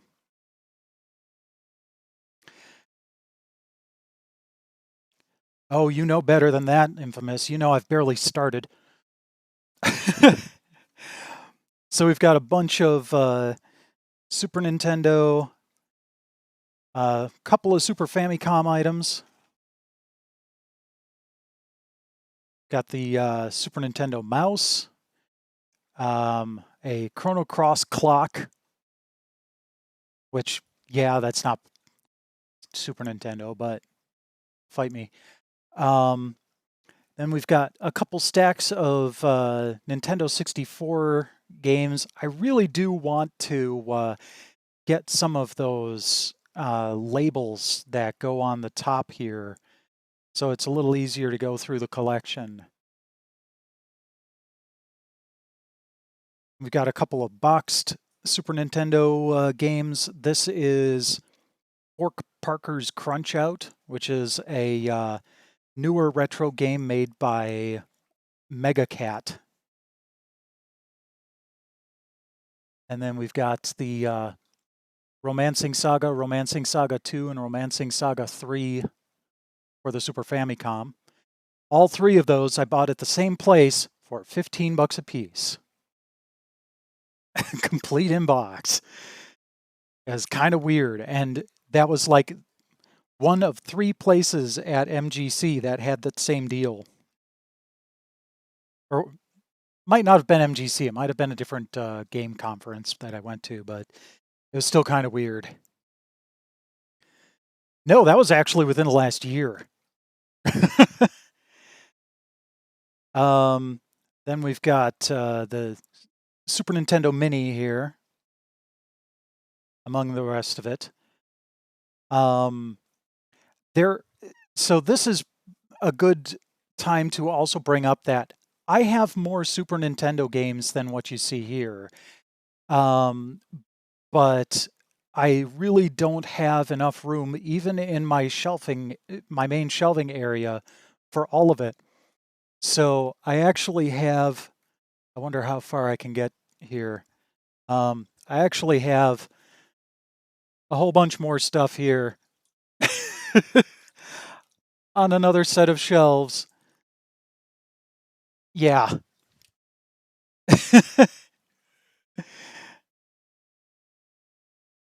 Someday I'll be set up so that I can also do a good job of those too. But here we've got the NES cube.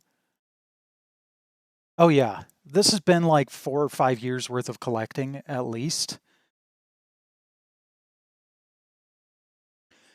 So we've got, let's see what we've got here. I'm actually able to put the tripod down for a moment, which is nice.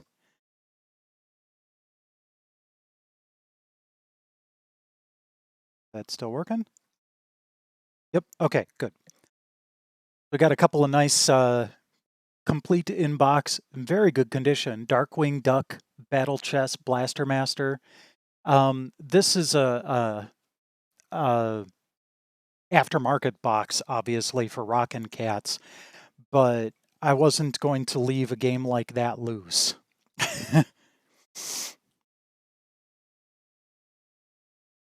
Oh, I wouldn't go that far. We've got some interesting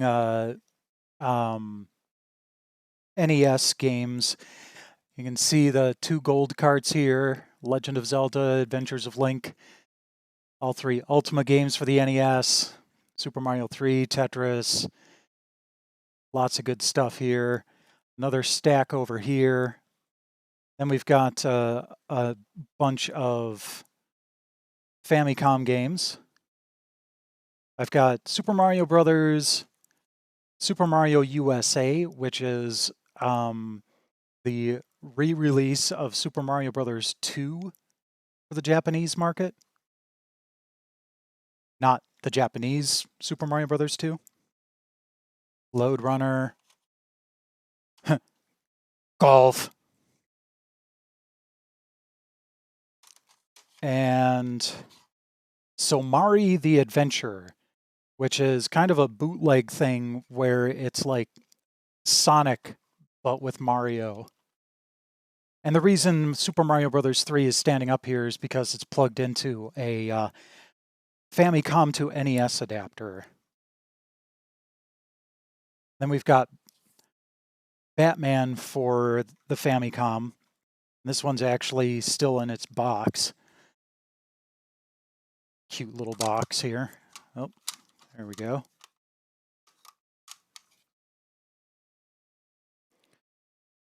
Let's see here. Does that...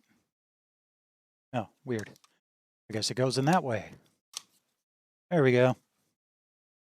I guess if I had a manual for it, it would go on this side, but...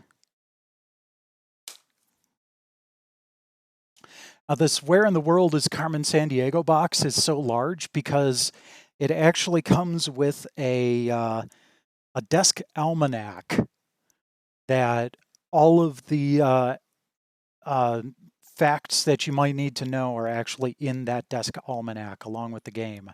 And I got this whole thing complete for like 15, 20 bucks, something like that. Yeah, a little bit like the Genesis boxes. Then we've got, this is the actual Super Mario Brothers 2 that released in Japan for the Famicom Disk System. Got a number of Famicom Disk games since I picked up the Twin Famicom. Got Super Mario 2, Super Mario Golf, Volleyball. I can't remember what this one is.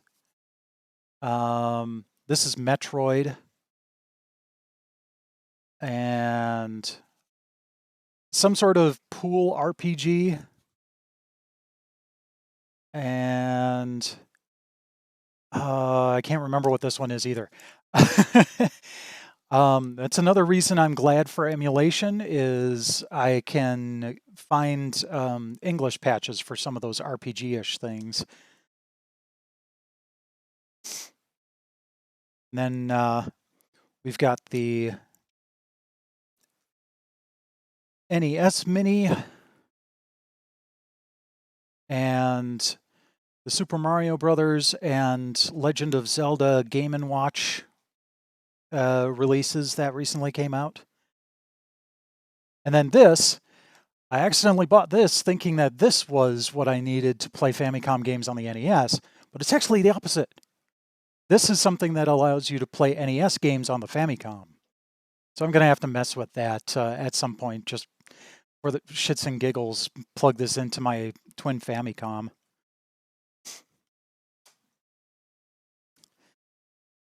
Okay, moving over one.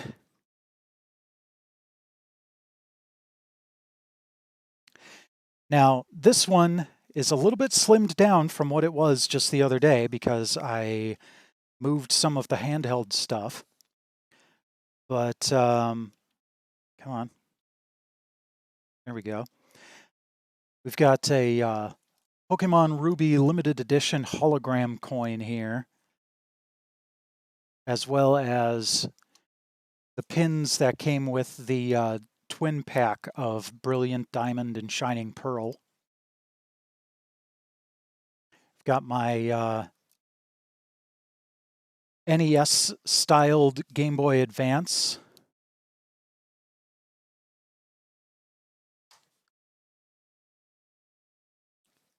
And the Metroid-themed 3DS.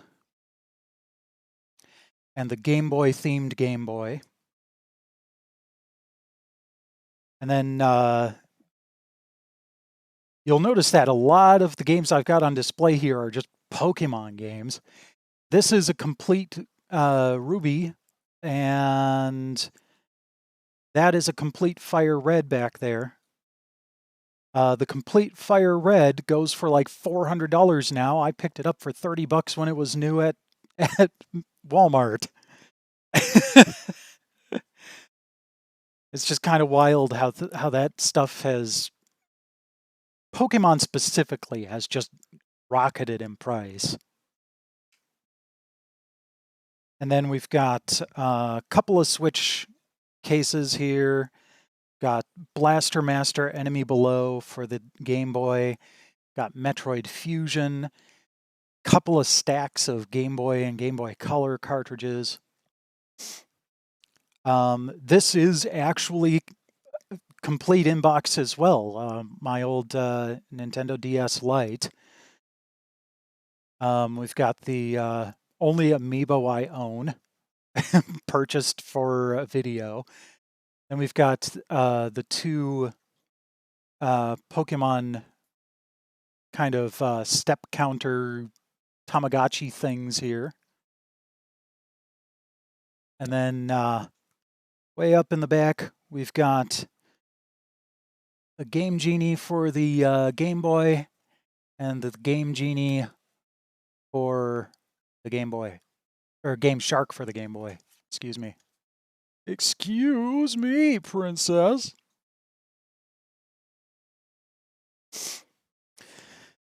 Okay. Going up a level, we have Part 1 of Genesis. So we've got Sonic, we've got the fake Sonic Mania cart out front. A couple of 32X cartridges, loose cartridges here, including Dark Side. That never actually released in the United States. This is a PAL release of Dark Side that was edited to work on NTSC consoles and then burned onto a cartridge.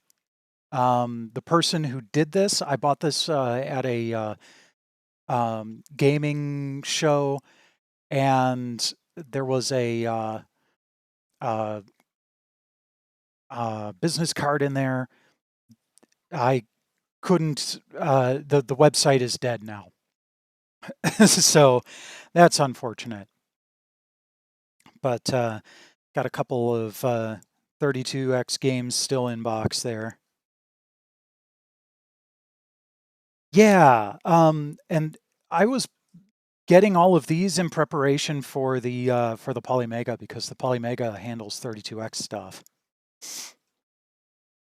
There's the Nomad with the Game Genie plugged in. That doesn't actually work with the Nomad, but I had to put it somewhere. I used that Nomad to play Buck Rogers' Countdown to Doomsday when I streamed it. Then we've got Sonic games, a couple more cartridges in box, and then these are actually all Game Gear titles hiding behind the loose Genesis cartridges. We'll just continue on to the next one over here. We've got more Genesis cartridges, more Game Gear cartridges. We've got the Game Gear itself, as well as the Genesis Mini, and a bunch more perfectly preserved Sega Genesis games.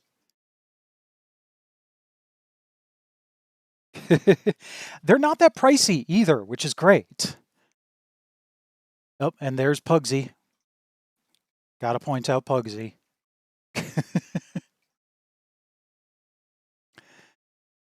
Going up from here, we've got the GameCube and Wii stuff. along with a Switch controller holder thingy. Got a couple of loose games here. Pokemon XD, Super Mario Sunshine, and F-Zero GX I found somewhat recently, so I was pleased to see that. Got a couple of gems in my collection, and not just the Sonic Gems collection. These multi-game demo discs are going for like $50 a piece now. It's really weird and really annoying for someone who wants to collect demo discs. But then we've got the GameCube preview disc, which, if I remember correctly, oops, I bumped the camera here, has, let's see. Right. So this has games that you can use the Game Boy Advance link cable to download directly to the Game Boy Advance and play. You can play Dr. Mario and WarioWare Inc. On your Game Boy Advance just by plugging it in. So that's kind of awesome. And then next to that, we've got the Ocarina of Time remake, along with Master Quest. The SD Media Launcher came with this. It's a memory card adapter for the GameCube, and that lets you actually run homebrew on it, among other things. And that also makes it so that I don't have to pay $70 for the Game Boy Player disc, because there's a homebrew version of the Game Boy Player software. So that's kind of nice. Rebel Strike demo. The reason I got that is that that includes the original Star Wars arcade game. You know, the one with the vector-based graphics where you're in the X-Wing doing a Death Star run. You'll see that there are two Pokemon Coliseum items here. One is actually Pokemon Coliseum. The other is a demo disc that for Pokemon Coliseum that allows you to download, was it Jirachi, I think, to your Game Boy Advance. And it was kind of funny. I was talking to someone about that recently, and he's like, never trade that Jirachi away. Apparently, it's kind of a holy grail as far as Pokemon collectors are concerned. Then I've got a couple of other things. Metroid Prime, Crystal Chronicles is a lot of fun. Sonic Adventure 2, Tales of Symphonia, which I've never played yet. And then we've got the Wii and a couple of Wii games over here. And that's it for the GameCube section. Move over to miscellaneous Sega. Uh-oh. Please change battery. Oh, but I just put new batteries in that thing. Oh, son of a bitch. All right. Well, we've got the Dreamcast here with a controller. Behind it, we've got a couple of Saturn games in the long boxes. Got Bug and Crime Wave, Myst, Off-World Interceptor Extreme, and then the big boys, Shining Force 3, Shining the Holy Ark, and Shining Wisdom. Got the Action Replay with the 4 megabytes memory in it. A couple of Japanese Sega Saturn games down there. And then a bunch of Dreamcast games. Then you also noticed a bunch of, including Seaman, which I do have the microphone for that. Typing of the Dead, Sonic Adventure, all that good stuff. Got a couple of Sega Saturn games here that are just propping up the top. There's the Japanese version of Panzer Dragoon Saga. We've got Civilization and Sonic Jam. But then the reason we've got those there is up here, we've got a couple of Omni cartridges. So, bye-bye. So this is kind of an interesting deal. It's a system. I'm going to see if I can just set that somewhere. It's a system that uses 8 tracks as the game media. And they're mostly trivia games. But it's really kind of wild, and I want to try to do a video on that at some point, but it like really requires multiplayer to be cool.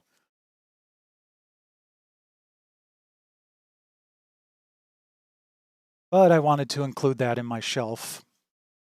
The actual Omni is on that other shelf in the dining room from earlier.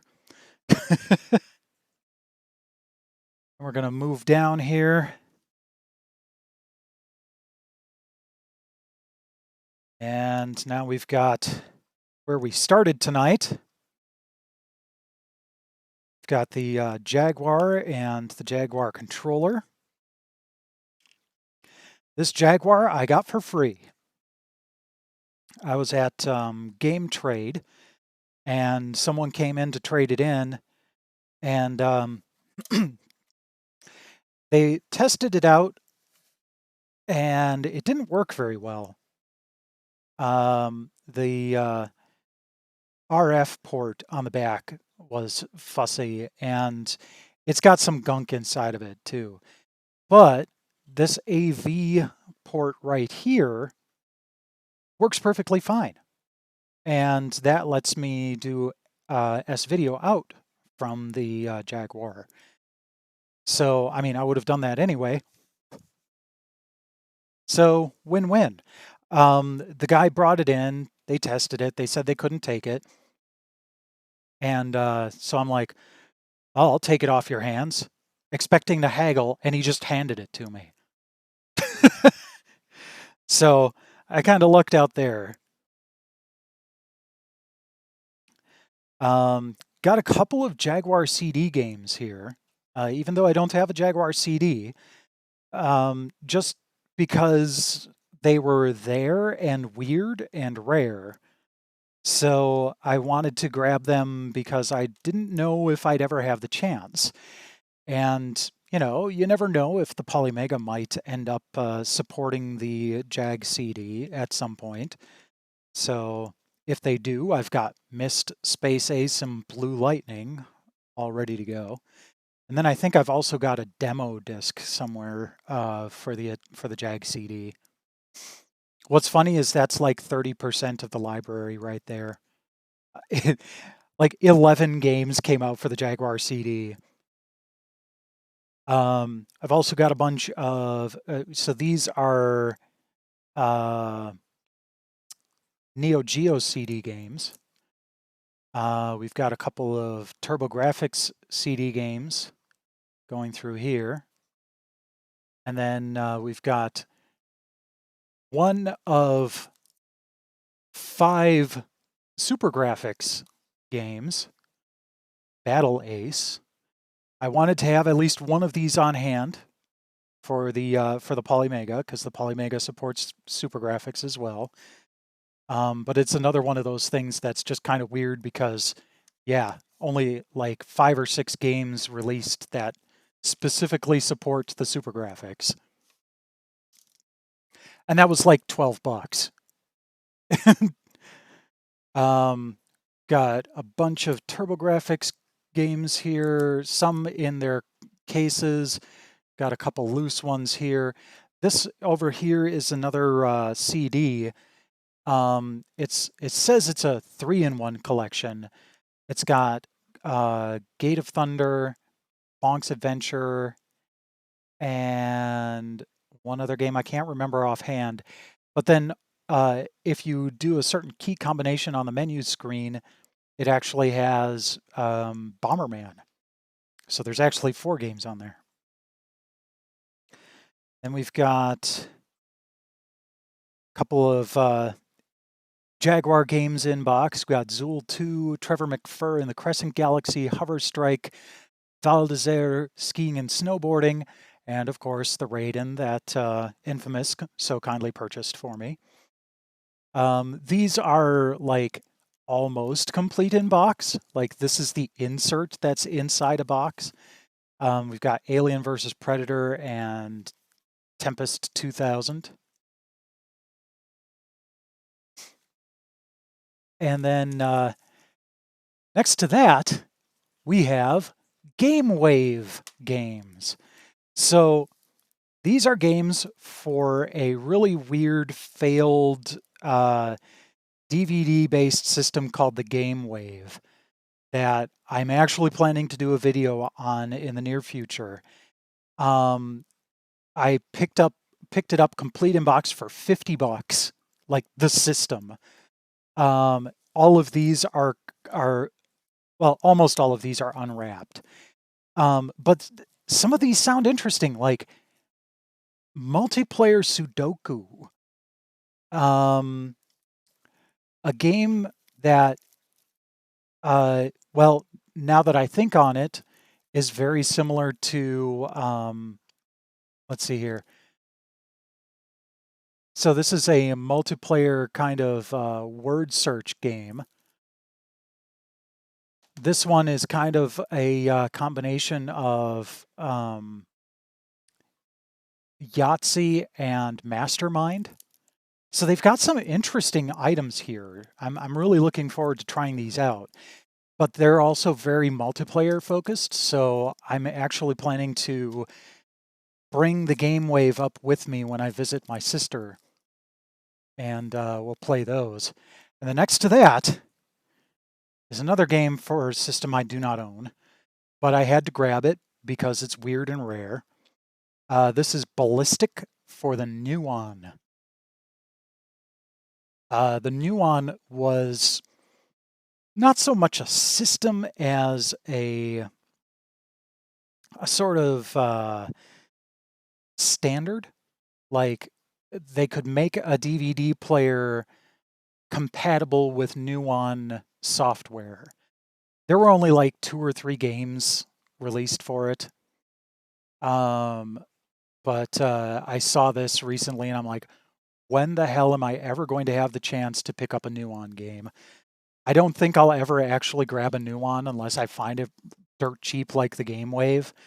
But it was still kind of an interesting find. All right, I'm going to have to detach the camera from the tripod for this next one here.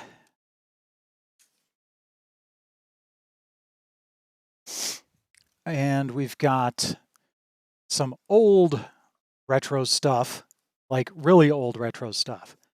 And come on. When I say really old, I mean you can't get any older than the Fairchild Channel F.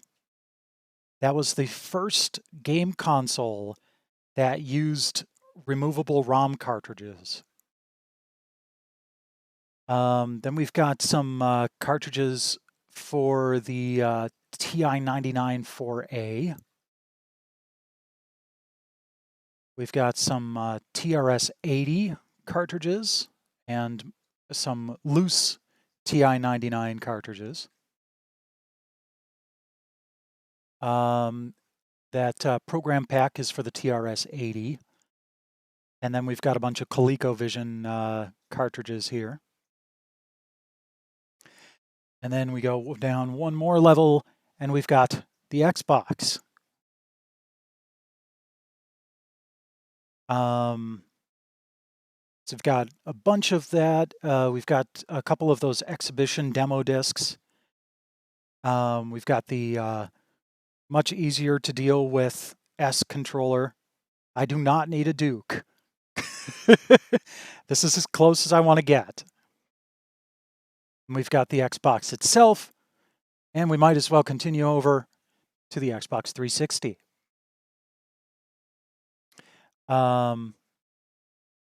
We've got the Xbox 360 controller and a wallet of games that a friend gave me. A bunch of these were also given to me by the same friend. Then we've also got Sneak King, Pocket Bike Racer, and Big Bumpin', which were the 3 Burger King released games. Those actually work on both the Xbox 360 and the original Xbox, but the cases look like Xbox 360, so I've got them here. And then we also have Thierry coming over to see what's up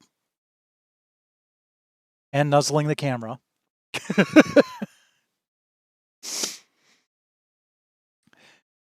All right. Moving up from there, we've got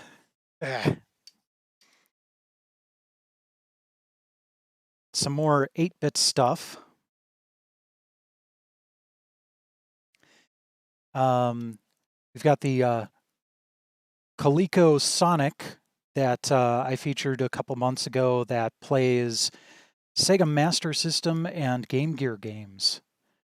So it's kind of basically like a Master System Mini, if you want to think about it that way. We've got a bunch of Master System games here and here. This is an SG-1000 card for Zoom 909, which is otherwise known as Buck Rogers' Planet of Zoom, part of my collection of that game. Got a couple of Commodore 64 cartridges here. We've got the venerable Fast Load for the Commodore 64 and Bruce Lee 1 and 2. I picked this up at the Vintage Computer Fest near Chicago a couple months back. This is one of 2 in existence. The guy that sold it owns the other one. The cartridge has LEDs in it that light up bright blue when you plug it in. And it's got both games on it. So that's pretty awesome because that's like one of my favorite Commodore 64 games. Got a couple more Commodore games here. Hitchhiker's Guide to the Galaxy, Jordan vs. Bird, Quest for Tires, Juice, Buck Rogers' Planet of Zoom for the VIC-20. We've got Planet X3 and Attack of the Petsky Robots, which are newer games made by the 8-bit guy. These are both the Commodore 64 versions. Attack of the Petsky Robots, I wanted to make sure I got that because that actually has an adapter in it that you can use to... you can plug that into a Commodore 64 and use a Super Nintendo controller on the Commodore 64 with that game. And then right next to it, we've got the Powerbase Mini, which is an adapter that allows you to plug in Master System games into a Genesis console. But it's like cartridge sized rather than the big Powerbase thing that you might be familiar with. And then Kickback and Jumbo Jet Pilot are actually Atari 8-bit computer titles for the 400 or 800. We are maybe about halfway done. This may go over a little bit tonight, but we'll see how long that takes because some of it might go a little bit faster than others. We've got, I'm trying to get this back on the tripod here. So next one up, we've got a bunch of PlayStation stuff. We've got the PlayStation mouse, the multi-tap, the spinner controller for DX Jinsei Game of Life 3, which I just recently picked up. I found this at Start Over. And yes, I did have to look at my chest to remind myself, because I'm wearing one of their shirts. The only thing stopping me from trying all of this stuff out right now is I still don't have a way to play Japanese Genesis games on true hardware. So I'll need to try to figure that out at some point. But we've got a bunch of PlayStation games here. All of my Japanese titles here. We've got Sai Jumbo, which is Devil Dice. Pocket Moo Moo, which is a bunch of Pocket Station minigames. Civilization, enough said. Ace Combat 3 in Japanese was a much bigger game. It was actually 2 discs, and the American version was only 1 disc. And I actually referred to it in one of my recent Polymega videos that there is an English translation patch for that. This is the original Sai, which is, again, Devil Dice, Starfighter 3000, and Starblade Alpha. And we've got more PlayStation stuff right above it.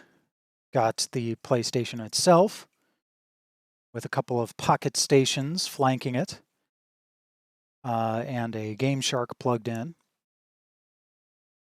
Got more regular games, but then we've also got a bunch of long box titles.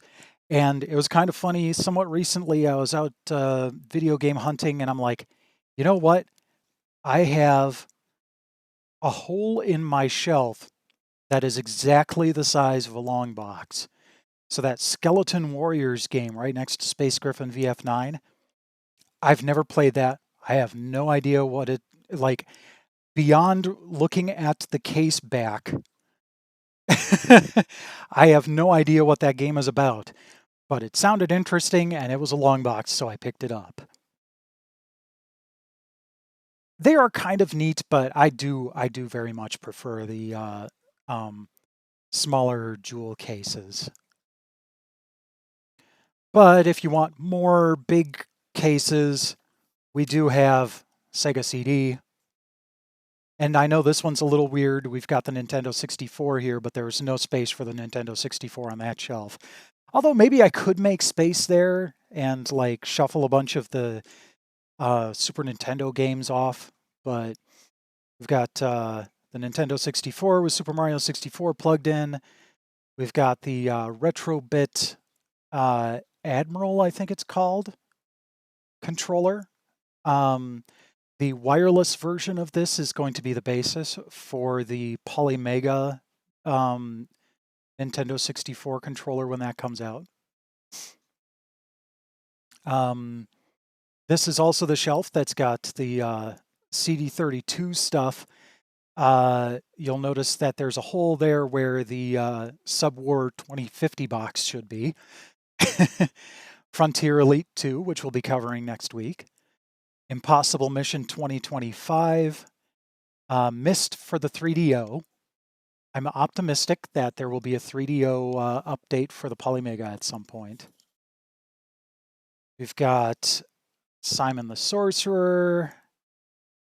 Jim Power, which I can't get to work on the emulator, and that is the Amiga CD32 version. Guinness Disc of Records for the CD32. Kid Chaos, Vital Light, Power Games, which is that 500 game compilation that I mentioned. Sensible Soccer. Guardian War for the 3DO, which is an actual RPG for the 3DO. So when I saw that and it was a decent price, I'm like, okay, well, let's grab that. Battle Chess and Jadnost the People's Party, which is kind of hilarious. It's a party trivia game.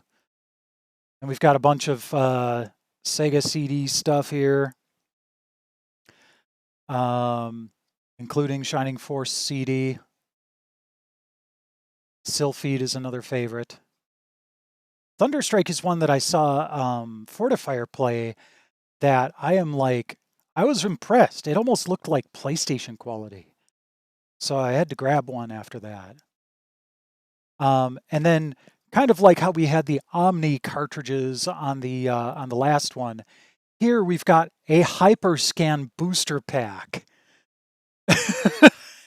So this was for a really, really, really, really shitty console. And basically think like the Game Boy Advance card reader, the e-reader, but the entire console was that. So to play anything, you had to scan in these cards and then like get these booster packs. And so like here, you couldn't play as Wolverine in the X-Men game without this booster pack. And the extra cards give him extra abilities in that game. It was like some of the worst of modern DLC back in the 1990s when it was even more inconvenient. So this is just up here for the lulz. So I found that at a used game store. I'm like, okay, yeah, I have to have that.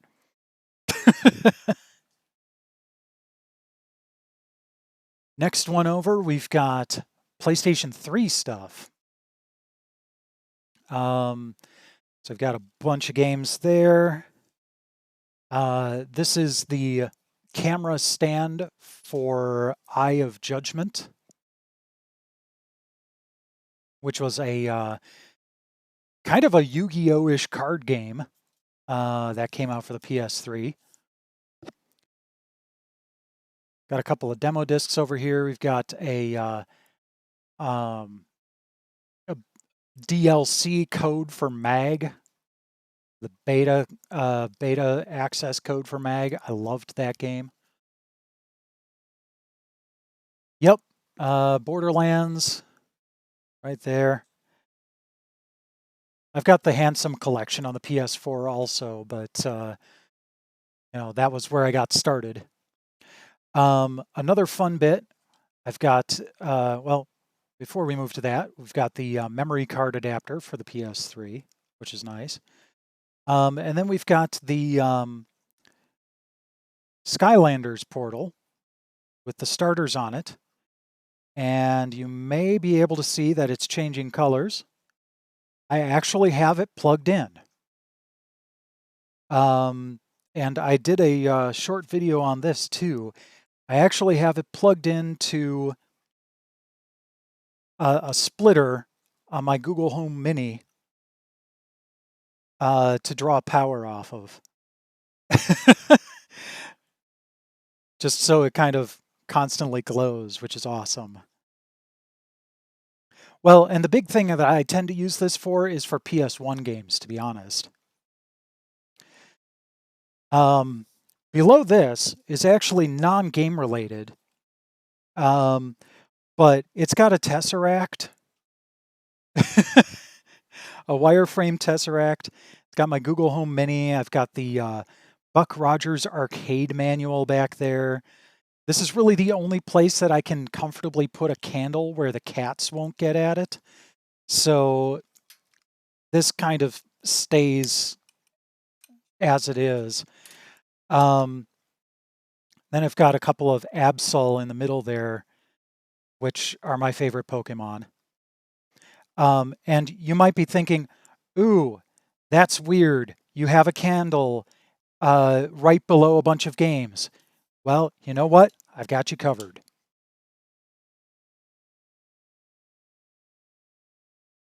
I've got a bunch of aluminum foil suspended below it.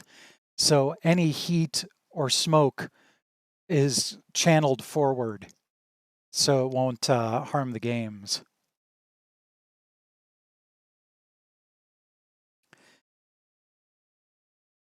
Next one down, we've got a couple more PlayStation titles. These are the PlayStation Underground demos. You'll be seeing those next year on stream. But then we've got Vita and PSP titles, including Invisimals Shadow Zone Complete in Box. I got 2 PSPs. One is kind of broken. Well, they're both kind of broken in their own ways. The PlayStation Classic, PSTV, and the Vita itself.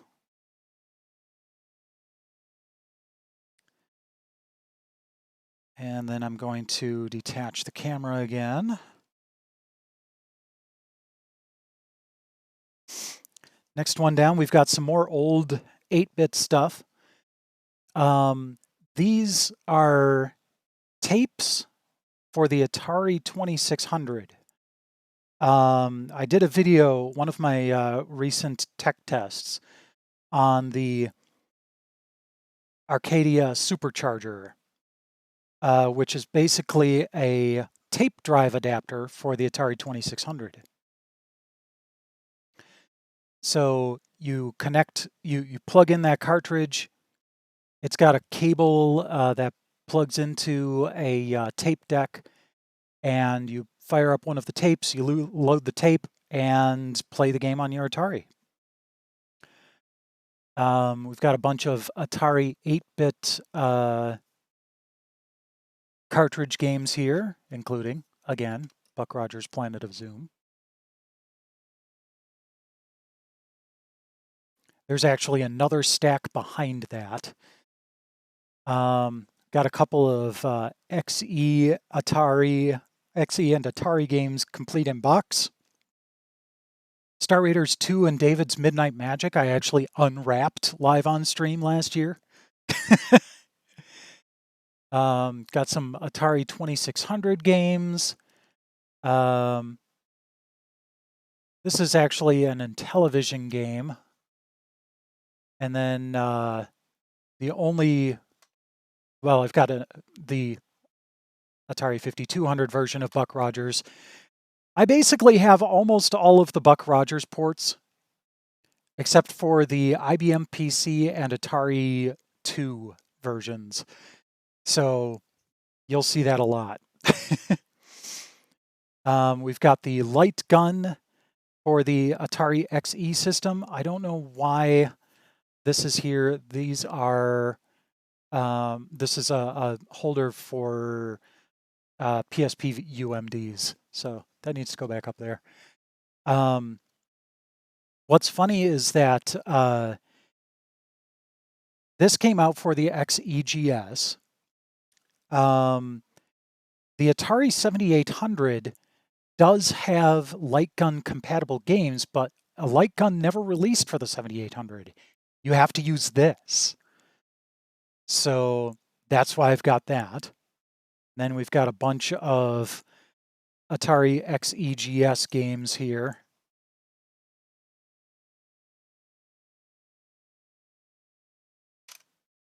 I'd like to, I'm thinking of completing that collection at some point. It's only 29 cartridges, so I'm like more than halfway there already.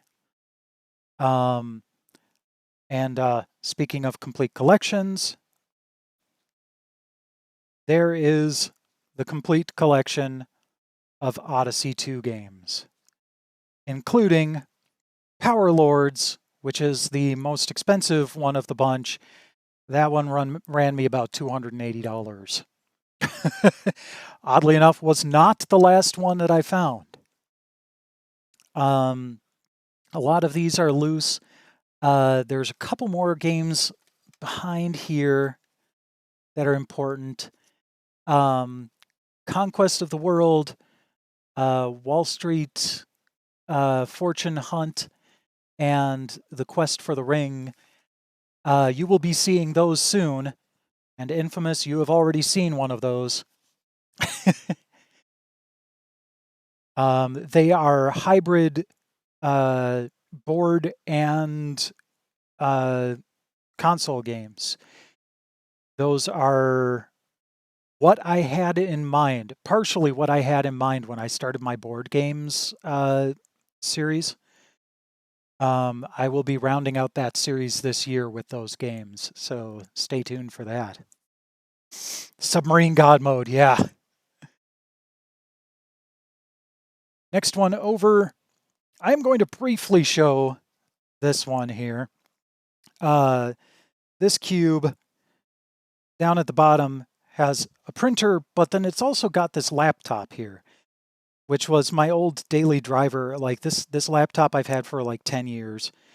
It is currently a file server. I use it for streaming, less intensive Steam games and stuff like that. So it's actually really handy to have something like this. And, because I have so much gameplay footage that I want to have available, I have it connected to this lovely deal here. It's a USB enclosure for hard drives, and it's loaded down with about, I want to say, 14 terabytes of storage. So that's kind of fun.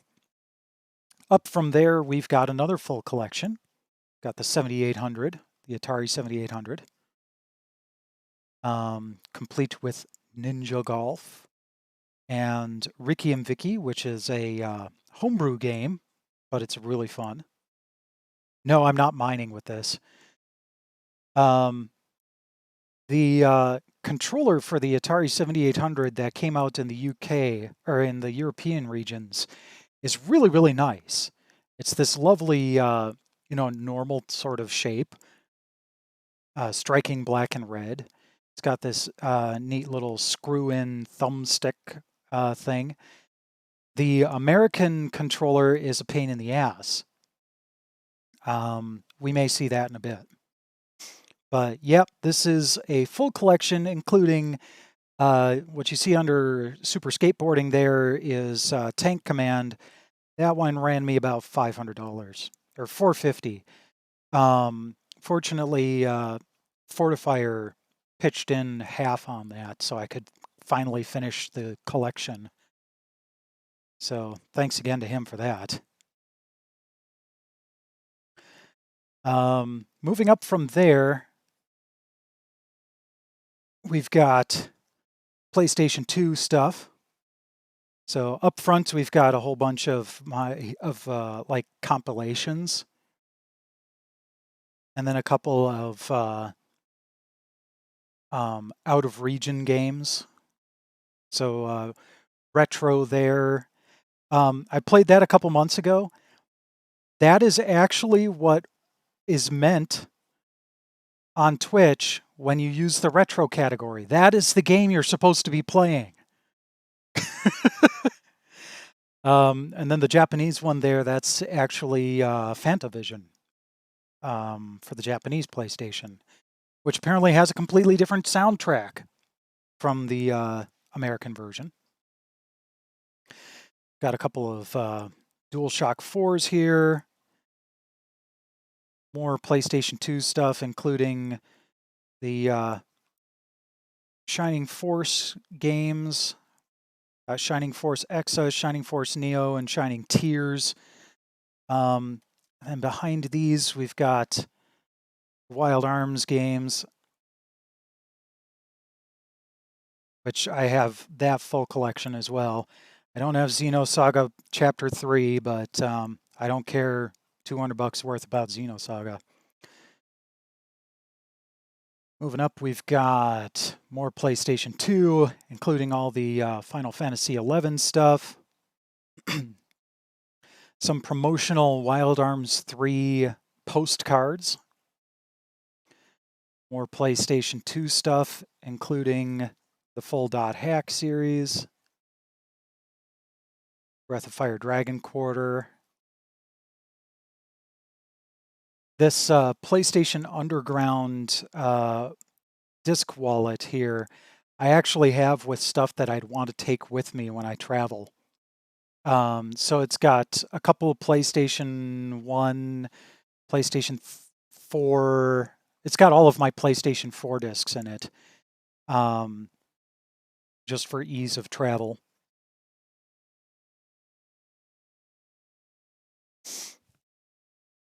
Oh yeah, I've got a huge PS2 library, and there's more on the top floor here. In the back, I've got a bunch more PS2 stuff. One of my favorite controllers, the Mad Catz Retro Pad for the PS2. This actually lights up as well, but the analog stick drifts, so I can't really use it, which sucks.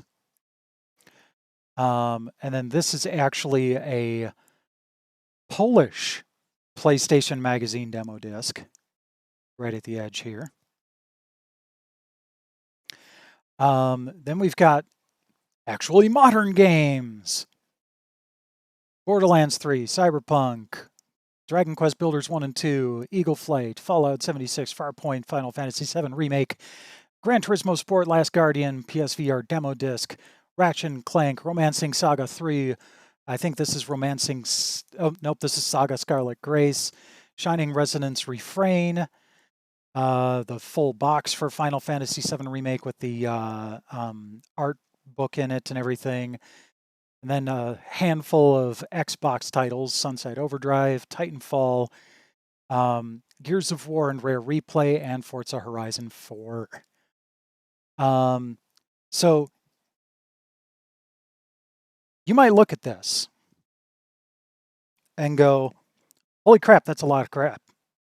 That's a whole bunch of games. We're not done yet. Like I said, there are a couple more shelves in the back. But we're not even done here yet. Move the... So one thing that I also wanted to kind of show off, here's my entertainment section. Got a nice 65-inch 4K screen there. Yes, and Infamous helped organize this, which I'm only slightly regretting. It looks fantastic, but it's really difficult if I ever wanted to move anything around again. Because you made it so tightly compacted. We've got the Polymega here, and this is a recent experiment. It's a USB kind of dongle hub with a bunch of 8-bit DOE adapters to play multiplayer on the Polymega. And we've got the Evercade Versus Founders Edition and the Switch Regular Edition. Got the Odyssey 2 with the voice module. The Atari Xe, complete with keyboard. The Pioneer Laser Active, complete with stuff on top. The PlayStation 5, and all of my HDMI splitters and stuff. PSVR Breakout. The Xbox Series X. PS3, and the Commodore 64 Maxi. And we're still not done yet. Come on. Come on, cables. Work with me here.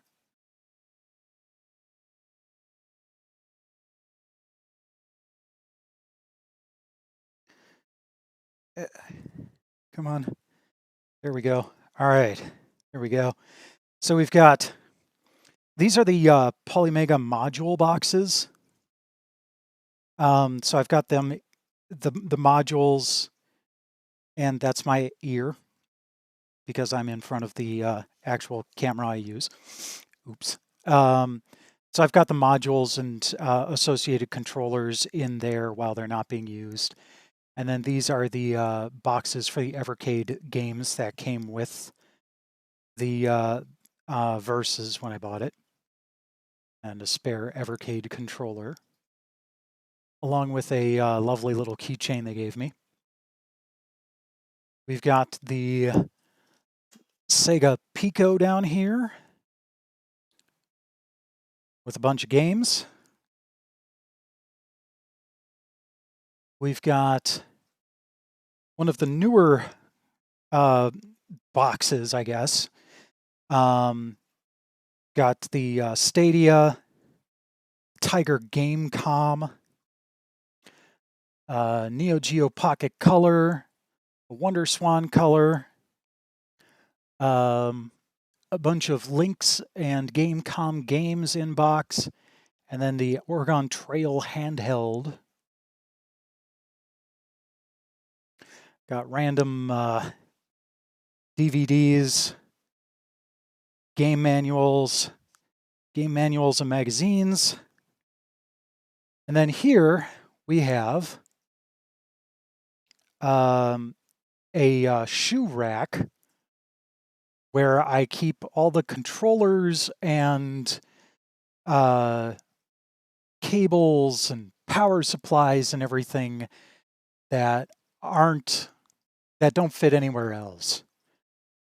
I am glad I just reorganized this like earlier today, because it was even more of a mess, if you can believe it.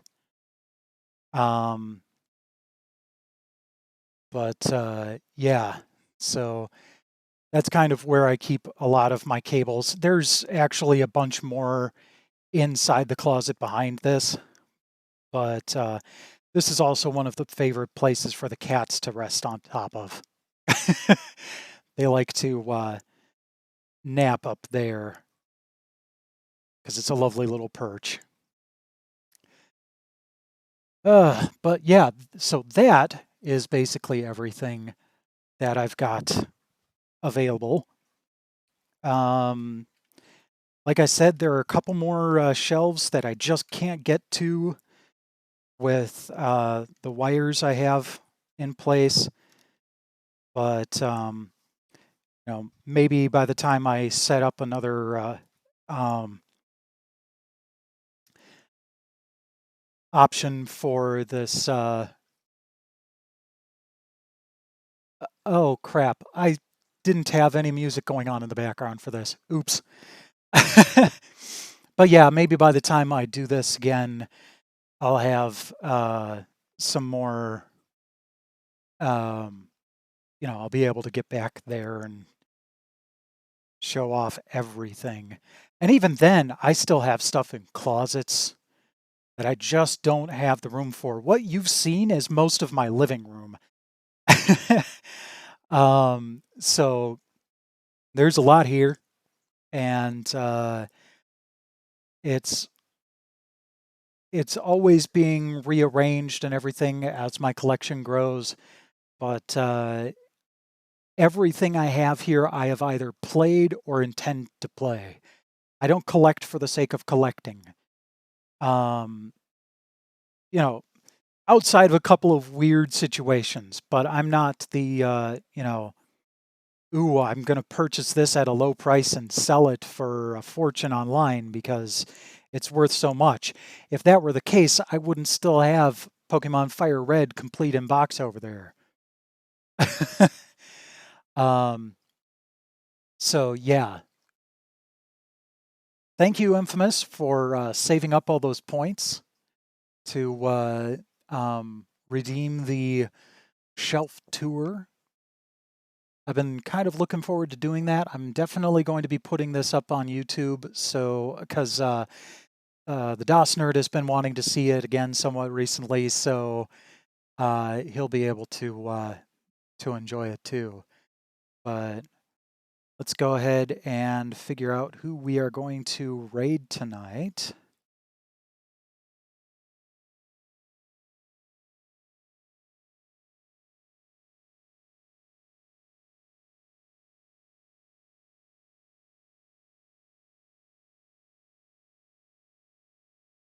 Oh, let's go over to Fortifier. He's playing more Wizardry tonight on the PlayStation. Sure thing. And I am going to drink some water because my throat is raw now after all that talking.